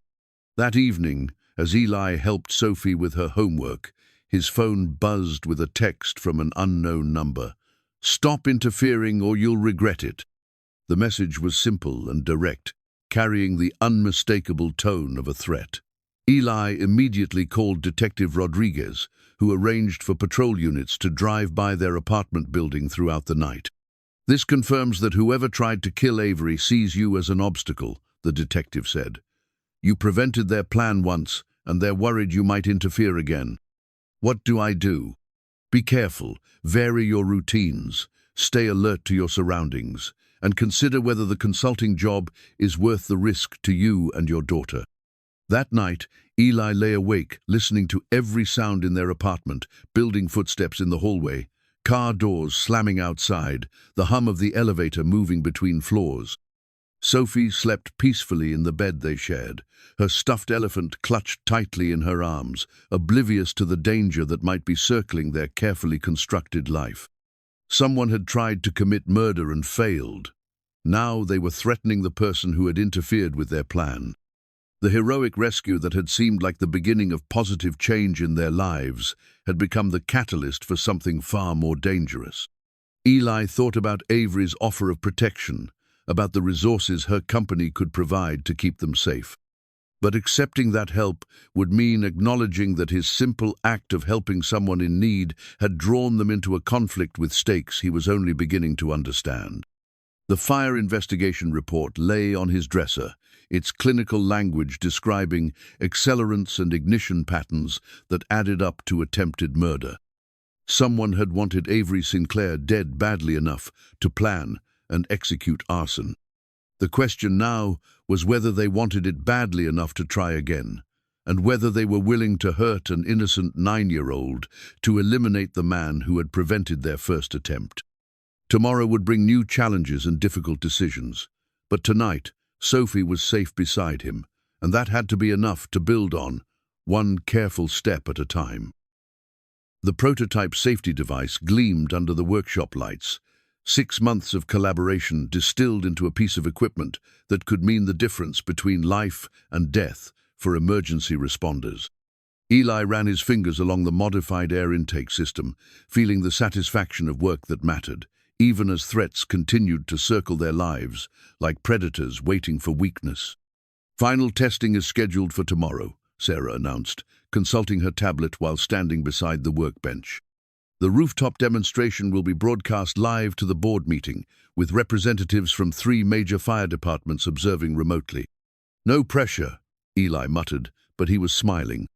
Despite everything, the arson investigation, the ongoing threats, Marcus's sudden disappearance after being questioned by police, they had created something revolutionary. The breathing apparatus modifications, combined with enhanced communication systems and improved thermal protection, represented the kind of innovation that could transform emergency response.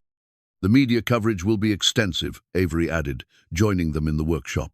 She moved with more confidence now, her burns healed and her natural authority restored, but Eli could see the wariness in her eyes that hadn't been there before the fire. 3 network affiliates, 2 tech journals, and that documentary crew following your story. My story. The unemployed firefighter who became a corporate consultant and revolutionized safety equipment design. It's compelling television. Avery picked up one of the communication devices, testing its weight and balance. The board is treating this as a make-or-break moment for the safety division. Success means expanded funding and national contracts. Failure means shutdown. The pressure was enormous, but Eli felt ready for it. The equipment had performed flawlessly in controlled testing, and the modifications addressed real problems he'd witnessed in the field. More importantly, the team had come together in ways that transcended their initial skepticism about his unconventional background. "Sophie wants to watch the demonstration," Eli said. "I told her it would probably be boring, but she insists her daddy's work is the most important thing happening in Seattle tomorrow." "She's not wrong," Sarah replied. "This could change how safety equipment is designed nationwide. Other manufacturers will either adopt similar modifications or lose market share to companies that do." The thought was both exciting and daunting. Eli had never imagined that his practical experience could influence an entire industry. But the early feedback from field testers had been overwhelmingly positive. Firefighters, paramedics, and rescue workers reported improved performance, reduced equipment failures, and enhanced safety margins in critical situations. "There's something else we need to discuss," Avery said, her tone becoming more serious. "Detective Rodriguez called this morning. They've arrested Marcus Webb in connection with the arson." Eli felt relief and sadness in equal measure.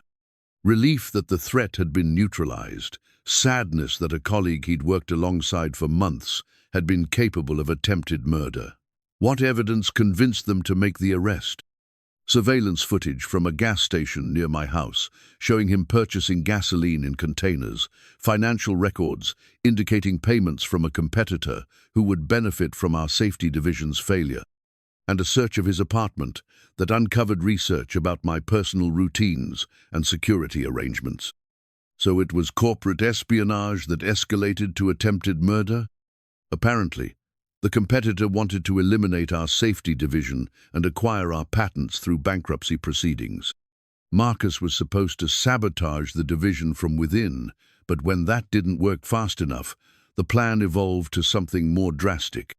Sarah shook her head in disbelief. He was willing to commit murder for money? He was facing foreclosure, divorce, and potential bankruptcy. People do desperate things when they feel trapped. Avery's voice carried a note of sympathy that surprised Eli.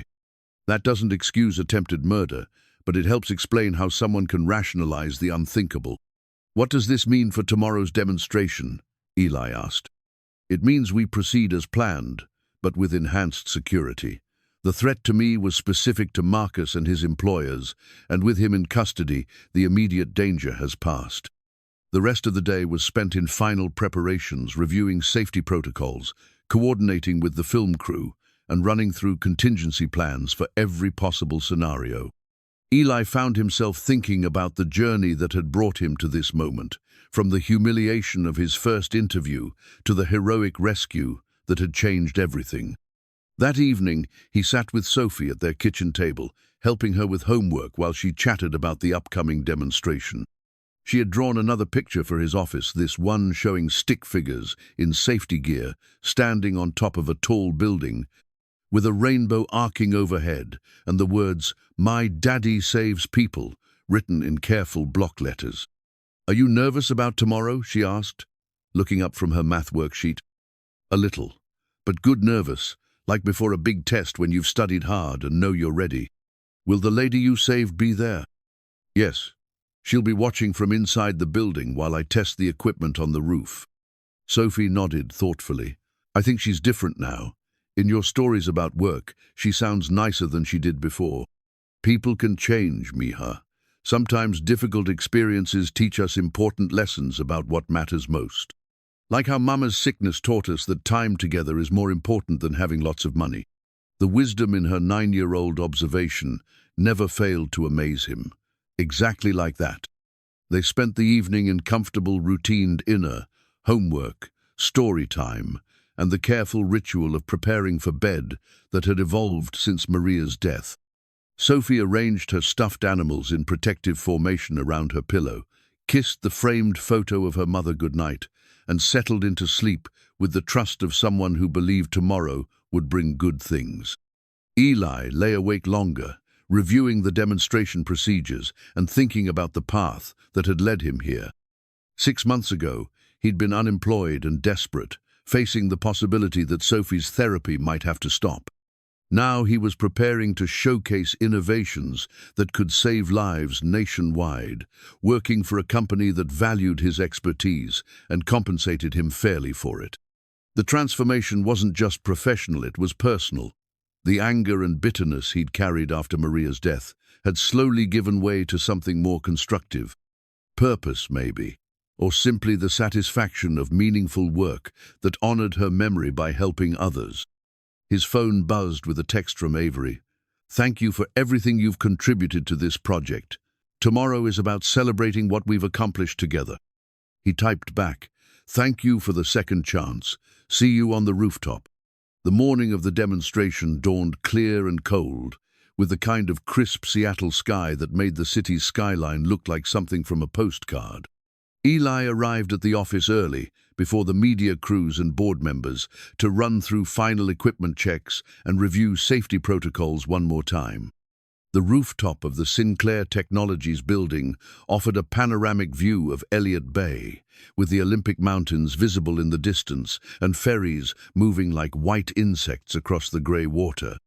It was beautiful and appropriate testing safety equipment, designed to protect people's lives against a backdrop that reminded you why those lives were worth protecting. "Ready for your close-up?" Sarah asked, joining him near the equipment station they'd set up for the demonstration. Ready to prove that practical experience and engineering innovation can work together to create something better than either could achieve alone. That's a pretty good soundbite. The documentary crew will love it. As the morning progressed, the rooftop filled with cameras, observers, and technicians preparing for the live broadcast. Board members watched from the climate-controlled comfort of the conference room 45 floors below, while fire department representatives participated via video link from stations across the country. Avery appeared at his side as final preparations were completed, her professional composure intact, but her eyes showing the anticipation and nervousness that came with high-stakes demonstrations. "Any last-minute concerns?" she asked. "Just the usual pre-performance jitters. The equipment works, I've tested it dozens of times. Now it's about proving that under pressure, with cameras rolling and careers on the line. You've faced much higher pressure than this. Burning buildings, people's lives hanging in the balance. This is just business. This is about proving that the person you rescued from that fire was worth saving. That the work we've done together matters enough to change an entire industry." Avery looked at him for a long moment, something shifting in her expression. "You already proved that, Eli. The moment you decided to run toward the flames instead of away from them." The use of his first name startled him in. All their months of working together, she'd maintained the formal distance of professional titles. This felt different, more personal, as if the shared experience of threat and collaboration had created something beyond workplace courtesy. 5 minutes to broadcast, the production assistant announced, and the rooftop activity intensified around them. Eli looked out over the city spread below, thinking about Sophie watching from her school, about the firefighters who would benefit from their innovations, about the path that had led from unemployment and humiliation to this moment of professional triumph. Tomorrow would bring new challenges and opportunities, but today, on this rooftop, with cameras rolling and the world watching, he would demonstrate that sometimes the most valuable innovations come from understanding the human cost of failure and the practical requirements of success. The countdown began, and Eli stepped toward the equipment that would either validate months of work or expose the limitations of their collaboration. Either way, he was ready to show the world what happened when different kinds of expertise came together in service of something larger than individual ambition. The demonstration was about to begin. The live broadcast began with Eli standing 45 stories above Seattle, strapped into the modified safety equipment, while cameras captured every detail of the demonstration. The rooftop wind whipped around him, but the gear held steady, its improved design, handling the environmental challenges exactly as he'd predicted during months of development. This is Channel 7 News, with a special report on revolutionary safety innovations at Sinclair Technologies, the reporter announced from her position near the equipment station. Former firefighter Eli Ramirez is about to demonstrate new breathing apparatus and communication systems that could transform emergency response nationwide. Through the glass walls of the conference room below, Eli could see the board members leaning forward in their seats, their expressions ranging from skeptical to openly curious. Avery stood at the front of the room, a wireless microphone clipped to her suit jacket, ready to provide technical commentary as the demonstration progressed. The modifications we're testing today address critical failures that emergency responders face in real-world conditions. Avery's voice came through his earpiece, clear and confident despite the stakes. Mr. Ramirez has 15 years of field experience that informed every aspect of this design process.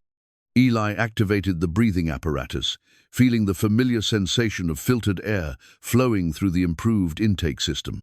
The modifications were subtle but significant tree-positioned valves that prevented contamination, enhanced airflow that reduced fatigue, emergency bypass systems that could mean the difference between life and death in equipment failure scenarios. The first test involves extended operation under simulated stress conditions, he announced, his voice transmitted clearly through the enhanced communication system to observers watching from locations across the country. In traditional equipment, prolonged use at extreme angles often causes intake valve malfunction. He moved through a series of positions that replicated the challenging conditions firefighters faced in actual emergencies: crawling, climbing, working upside down, maintaining equipment function while simulating the physical stress of rescue operations. The cameras followed his movements, capturing both the technical aspects of the equipment and the human elements of emergency response work. Airflow remains consistent across all positions, he reported, monitoring the digital readouts that showed performance metrics in real time. No contamination alerts, no pressure variations, no system warnings. From the conference room, Avery provided context for the demonstration. Traditional breathing apparatus experiences a 15% efficiency loss when used at extreme angles for more than 20 minutes. Mr. Ramirez's modifications have eliminated that performance degradation entirely. The next phase of testing involved the communication systems designed to function reliably in the high-noise, high-stress environments where emergency responders operated. Eli activated simulated emergency scenarios building, collapse sounds, equipment alarms, radio interference, while maintaining clear communication with multiple receivers. Communication clarity at 97%, despite simulated environmental interference. Sarah's voice came through his earpiece from the technical monitoring station. Previous generation equipment would have dropped to less than 60% clarity under these conditions. Board member Dr. Patricia Hawkins spoke from the conference room, her voice transmitted to the rooftop demonstration area. Mr. Ramirez, can you explain how these modifications would have changed outcomes in emergencies you've personally experienced? The question was both technical and deeply personal, asking him to connect the innovation they were demonstrating to the real-world consequences of equipment failure. Eli paused for a moment, thinking about fires where communication breakdowns had nearly cost lives, rescues where breathing apparatus malfunctions had forced early evacuation. 3 years ago, my partner and I responded to a warehouse fire where toxic chemical storage created extreme contamination risks, he said, his voice carrying across the rooftop and into homes and fire stations nationwide. His breathing apparatus failed after 18 minutes because the intake valves couldn't handle the angle required to reach victims trapped in basement storage areas. The rooftop fell silent except for the sound of wind and camera equipment. We lost precious time getting him to safety, time that could have meant the difference between life and death for the people we were trying to rescue. The modifications we're testing today would have prevented that equipment failure entirely. And the victims? Dr. Hawkins asked quietly. We got them out, but it was closer than it should have been, and closer than it would be with equipment that works reliably under real-world conditions. The emotional weight of his response seemed to resonate through the conference room. Board members who had been evaluating the demonstration as a business proposition were now confronting the human cost of equipment limitations and the potential impact of the innovations they were considering. Avery's voice came through the broadcast system, strong and clear. This is why practical experience matters in product development. Engineering excellence means nothing if it doesn't translate to reliable performance when people's lives depend on it. The final phase of testing involved thermal protection, with Eli exposing the equipment to controlled heat sources that simulated the extreme temperatures emergency responders faced in fire situations. The modified gear not only maintained functionality, but actually improved performance as temperatures increased, exactly opposite to the degradation patterns of traditional equipment. Temperature resistance exceeds design specifications by 22%, he reported, monitoring the sensor readings while moving through simulated fire approach scenarios. Heat distribution systems are preventing the hotspots that typically cause equipment failure in extreme temperature environments. From fire stations across the country, radio calls came in with questions and observations from active emergency responders who were watching the demonstration. Their engagement was immediate and enthusiastic. These were people who understood exactly what the improvements meant in practical terms. Seattle Station 19 to demonstration team, came a familiar voice through the communication system. Chief Martinez here. How does the weight distribution compare to standard equipment during extended operations? Eli smiled, recognizing his former supervisor's voice. Chief, the redistributed components actually reduce fatigue during extended operations. The center of gravity modifications make the equipment feel lighter, even though total weight is essentially unchanged. Outstanding. When can we get these modifications implemented in our equipment inventory? That depends on today's board decision and subsequent manufacturing authorization, Avery responded from the conference room. But if approved, we could begin limited production within 60 days. The enthusiasm from working firefighters was palpable, transmitted through radio communications and video links that connected the corporate demonstration to the people who would actually use the equipment. Their validation carried more weight than any technical analysis or financial projection. As the demonstration moved toward its conclusion, Eli felt the satisfaction of work completed successfully under pressure.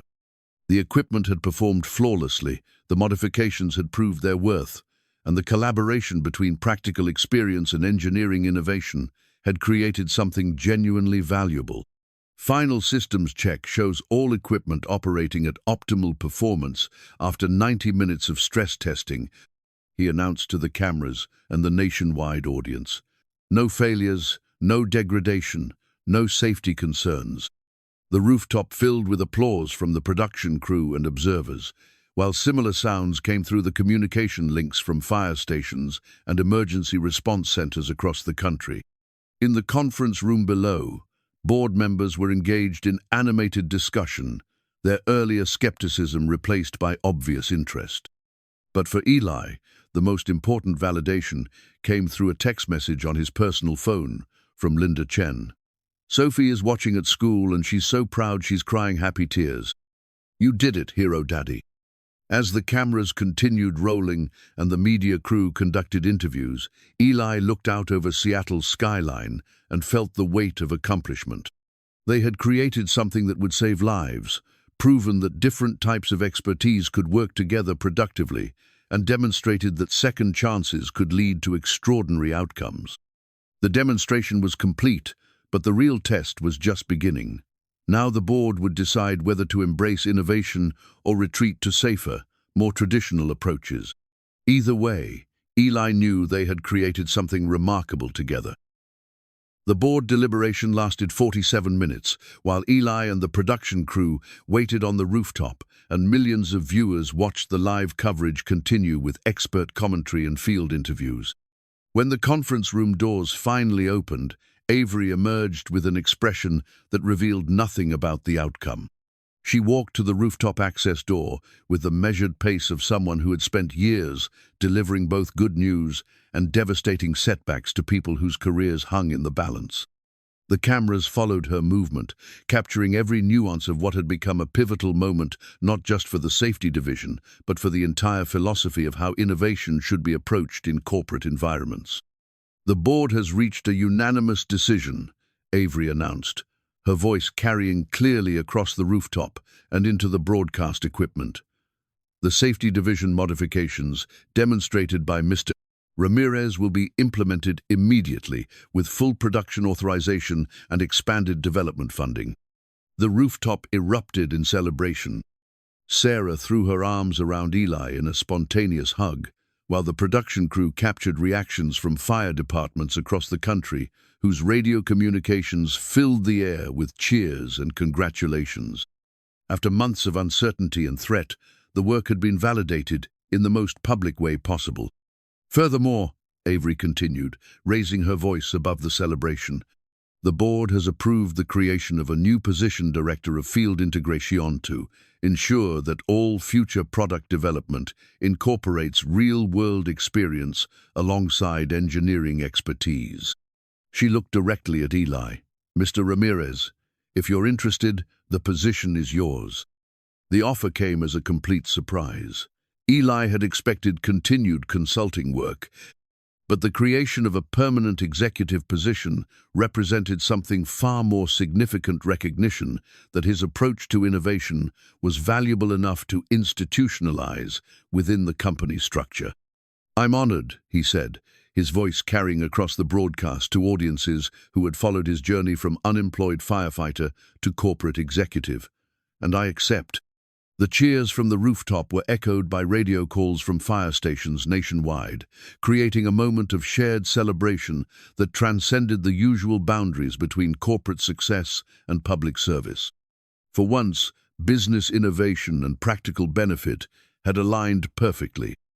As the official demonstration concluded and the media crews began packing equipment, Eli found himself alone with Avery near the rooftop edge, looking out over the city that had become the backdrop for both their personal and professional transformation. "You realize what you've committed to," she said, her tone lighter than he'd heard it in months. "Executive meetings, budget presentations, quarterly reviews, all the corporate bureaucracy you've been avoiding." "I realize I've committed to making sure good ideas don't get lost in corporate bureaucracy," he replied, "to ensuring that the people who actually use our equipment have a voice in how it's designed." "That's a diplomatic answer, but what I really want to know is whether you can forgive me for how this all started." The question brought them back to the beginning, the humiliating interview, her casual dismissal of his qualifications, the cruelty that had seemed so personal at the time. 6 months later, it felt like something that had happened to different people living different lives. "I forgave you the night you were lying in that hospital bed, asking about Sophie's plant," Eli said. "Everything since then has just been working toward this moment. Even the arson investigation, the threats, finding out that someone tried to kill me over corporate politics. Especially that, because it showed both of us what really matters when everything else gets stripped away." Avery was quiet for a moment, watching ferries move across Elliott Bay like white birds against the grey water. "I've been thinking about something Sophie said when I met her last week. She told me that her mother always said people show their true character when they think no one important is watching. That sounds like Maria. She said her father always acts like everyone is important, which is why he ran into a burning building to save someone who had been cruel to him." Avery turned to face him directly. "I want you to know that I see that now, and I want to be worthy of the risk you took." The admission carried weight beyond professional courtesy. It was personal acknowledgement of the transformation they had both undergone, her from corporate ice queen to someone capable of genuine gratitude, him from bitter, unemployed firefighter to someone building something meaningful from the ashes of disappointment. "You already are," Eli said simply. The moment was interrupted by Sarah's approach, carrying her tablet and wearing the expression of someone with urgent news to share. "The preliminary response numbers are incredible," she said, showing them real-time data from the broadcast coverage. 12 million viewers nationwide, with engagement rates higher than any corporate demonstration in recent history. More importantly, we're getting implementation requests from fire departments in 43 states. Implementation requests? They want to purchase the modified equipment immediately, not next quarter, not after additional testing now. The pre-orders based on today's demonstration could fund the entire production expansion. The numbers were staggering, representing validation that went far beyond board approval or media coverage. Emergency responders across the country had watched the demonstration and decided they needed the equipment immediately, willing to commit budget resources based on what they had seen. There's more, Sarah continued. The Department of Homeland Security wants to discuss integrating the modifications into federal emergency response standards. And 3 international corporations have inquired about licensing agreements for overseas production. Eli felt overwhelmed by the scope of what they had accomplished. A simple idea about improving breathing apparatus positioning had evolved into something that could influence emergency response protocols worldwide. As they prepared to leave the rooftop, Avery pulled him aside for a private conversation, away from the cameras and remaining crew members. "I have something for you," she said, producing a small wrapped package from her jacket pocket. "A thank you gift, from someone whose life you saved to someone who gave her a second chance to deserve it." Inside the package was a photograph, not the hidden childhood picture he'd glimpsed in her office, but a new one taken during the rooftop demonstration. It showed him in the safety equipment, focused and competent, with the Seattle skyline stretching behind him.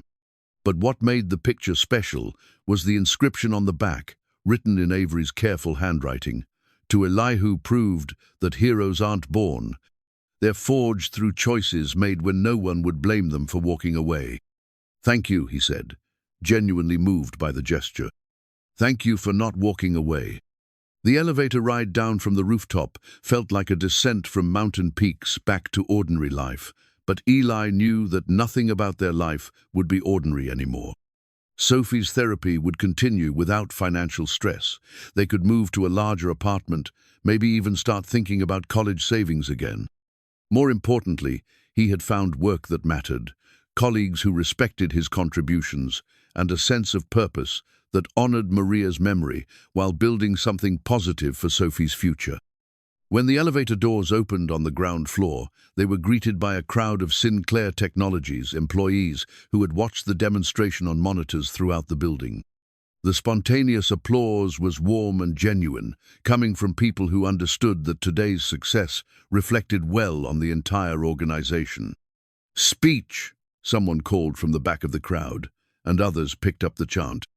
Eli looked at Avery, who nodded encouragingly. He stepped forward, still wearing the modified safety equipment that had performed so flawlessly during the demonstration. "6 months ago, I walked into this building as someone who desperately needed a job," he began, his voice carrying across the lobby. "I was angry, hurt, and convinced that my experience didn't matter in a world that seemed to value credentials over competence." The crowd listened with the attention that came from witnessing genuine transformation. "Today, I'm leaving this building as someone who's learned that the best innovations come from bringing different perspectives together. From understanding that practical experience and engineering expertise aren't competing philosophies, they're complementary strengths that create something better than either could achieve alone." He paused, looking at faces that had become familiar over months of collaboration and challenge. What we accomplished today wasn't just about improving safety equipment. It was about proving that second chances matter, that people can change, and that the most valuable work comes from helping others succeed rather than protecting our own territory. The applause was sustained and heartfelt, coming from people who had witnessed not just a successful product demonstration, but a fundamental shift in how innovation could be approached. As the crowd dispersed and normal business operations resumed, Eli walked to the parking garage with Avery and Sarah, processing the magnitude of what had changed in a single afternoon. The consulting contract had evolved into executive leadership. The safety equipment modifications had gained national recognition, and the professional relationship that had begun with humiliation had become something approaching friendship. "What happens now?" Sarah asked as they reached their cars. Now we start the real work, Avery replied. Scaling production, training implementation teams, working with fire departments to customize installations. The demonstration was just the beginning. And personally, Sarah looked between them with the curiosity of someone who had observed their relationship evolve over months of collaboration. Eli thought about Sophie waiting at school, probably bouncing with excitement about the television coverage she'd watched. About the new apartment they could afford, the financial security that would allow him to focus on meaningful work rather than desperate survival. Personally, I'm going to pick up my daughter and take her out for the biggest ice cream sundae Seattle has to offer, he said, because she's been patient with all the changes in our life, and she deserves to celebrate too. Sounds perfect, Avery said, and Monday we start changing how safety equipment gets designed and manufactured nationwide. As they parted ways in the parking garage, Eli felt the satisfaction of work completed and challenges overcome. The man who had driven away from this building 6 months ago, angry, humiliated, and desperate, bore little resemblance to the person leaving today with executive responsibility and national recognition. But the most important transformation wasn't professional.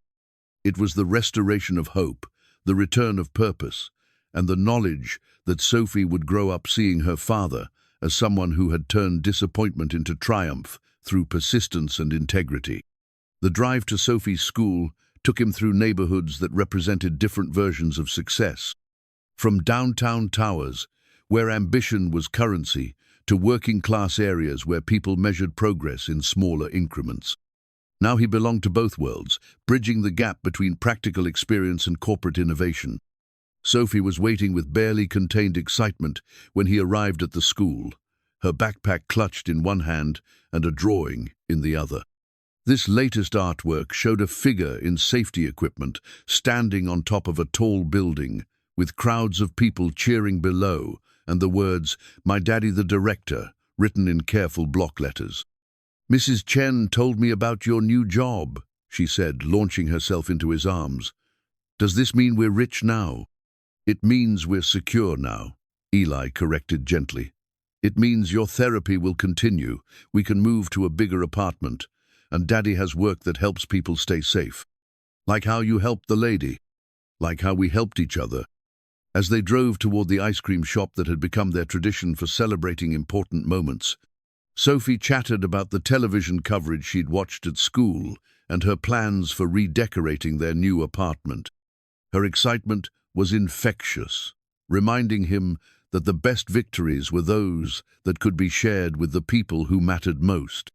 The ice cream shop was crowded with after-school families, creating the kind of cheerful chaos that Sophie thrived in. They found a corner booth where she could spread out her drawings while demolishing a sundae that was architecturally ambitious and nutritionally questionable. "Are you happy, Daddy?" she asked between bites of mint chocolate chip and hot fudge. The question was simple but profound, cutting to the heart of everything that had changed since that humiliating interview 6 months ago. "I'm very happy, Mija, and I think Mama would be proud of both of us." Sophie nodded solemnly, considering this with the gravity that 9-year-olds brought to discussions about their departed parent. "I think she would like the lady you saved.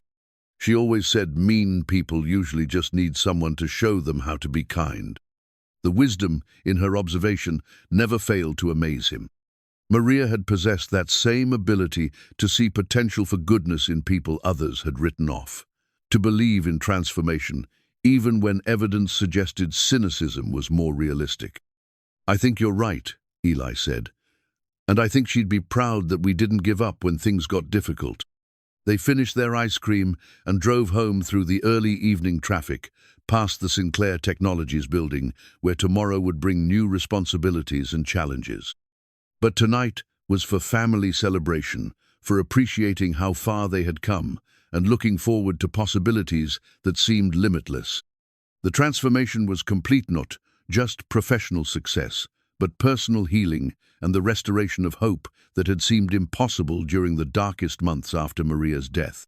They had survived loss, overcome humiliation, and built something meaningful from the wreckage of their former life. Tomorrow would bring the work of implementing changes on a national scale, of proving that today's success wasn't just a moment of inspiration, but the beginning of sustained innovation. But tonight, Sophie was drawing pictures of their bright future, while Eli prepared dinner in their small kitchen, both of them secure in the knowledge that they had weathered the storm and emerged stronger together.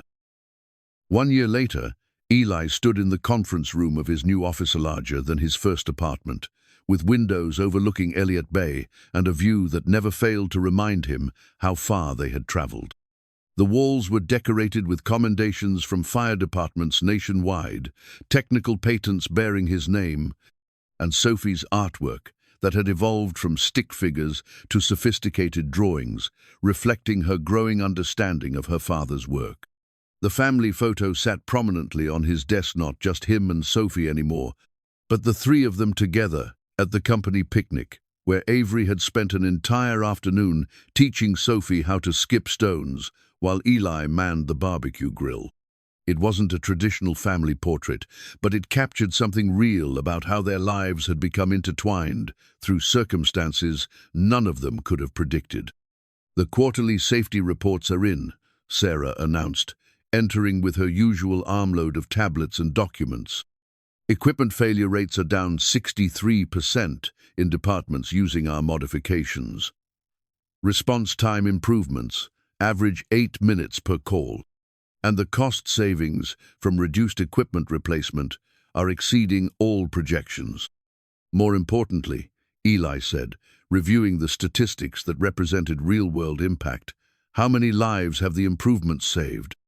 That's harder to quantify, but incident reports suggest at least 47 cases where the modified equipment prevented equipment failure that could have been fatal.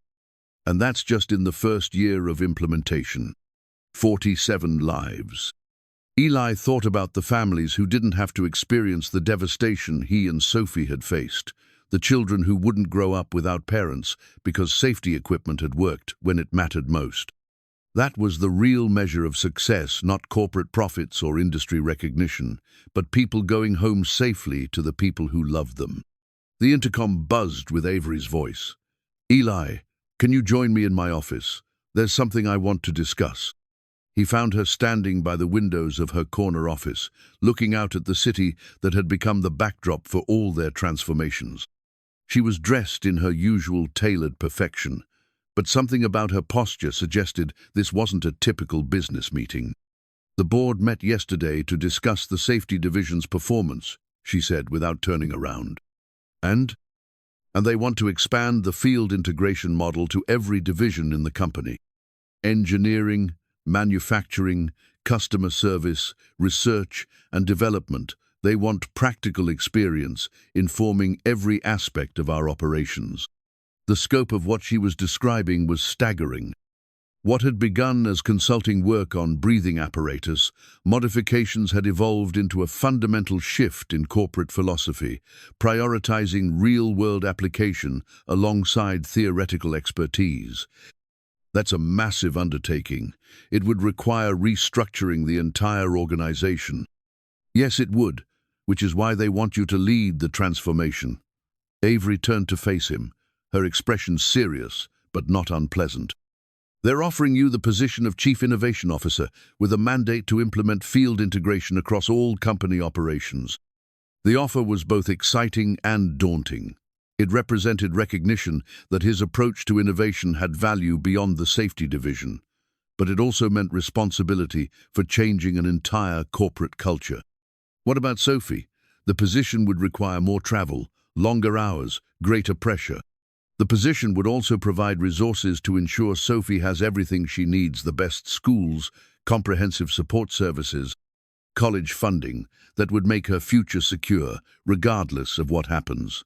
Avery paused, choosing her words carefully.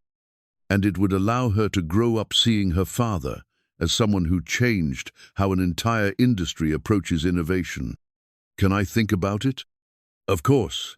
But I hope you'll consider that some opportunities come once in a lifetime, and this is one of them." That evening, Eli discussed the offer with Sophie over dinner in their new apartment, 3 bedrooms, 2 bathrooms, and a kitchen large enough for her to spread out her homework while he cooked. The space felt enormous compared to their previous place, but Sophie had made it home with her characteristic attention to organization and detail. "Would you still have time to make pancakes on Saturday mornings?" she asked, the same question she'd posed a year ago when everything had been uncertain. "I would make time for pancakes every Saturday morning for the rest of your life," Eli assured her. But the new job would mean some changes, more business trips, more evening meetings, more responsibility. Sophie considered this with the seriousness she brought to important decisions.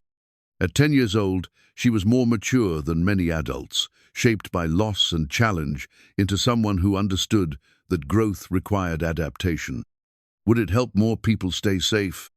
Yes, it would help more people stay safe. "Then I think you should do it."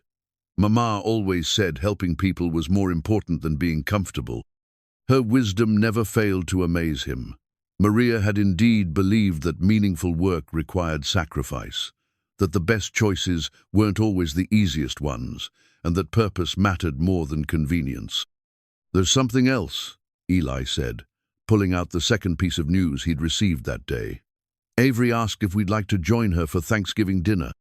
She doesn't have family nearby, and she thought it might be nice to spend the holiday together." Sophie's face lit up with genuine pleasure. "Really? She wants to have Thanksgiving with us?" She said she can't cook to save her life, but she knows a great restaurant that does traditional dinners. She also mentioned something about teaching you how to build electronic circuits, if you're interested. "Electronic circuits? Like for building robots?" "Something like that." The excitement in Sophie's voice was unmistakable. Over the past year, her relationship with Avery had evolved from curiosity to genuine affection, built through weekend outings, science project assistance, and the kind of attention that Sophie had been missing since her mother's death. Does this mean she's going to be like family? The question was direct and complicated, touching on emotions and relationships that Eli hadn't fully processed himself. What did it mean that Avery had become such an integral part of their lives? That Sophie looked forward to her visits and asked about her when she traveled? That their professional collaboration had evolved into something that looked very much like chosen family? "I think it means she's someone important to both of us," Eli said carefully. "Someone we care about and who cares about us." "Good. I like having important people in our life again." Later that evening, after Sophie was asleep, Eli sat at his laptop composing his acceptance email for the Chief Innovation Officer position. The role represented everything he'd hoped for when he first interviewed at Sinclair: technology's meaningful work, financial security, and the opportunity to make a difference on a scale he'd never imagined possible. But more than that, it represented the completion of a transformation that had begun with humiliation and evolved through crisis into something approaching redemption. The man who had been dismissed as unsuitable for corporate work was being asked to reshape how that corporation approached innovation. His phone buzzed with a text from Avery. "Sophie called to tell me you're accepting the CIO position. She also invited me to go shopping for your new office decorations this weekend. I think I'm being managed by a 10-year-old. Eli smiled as he typed back.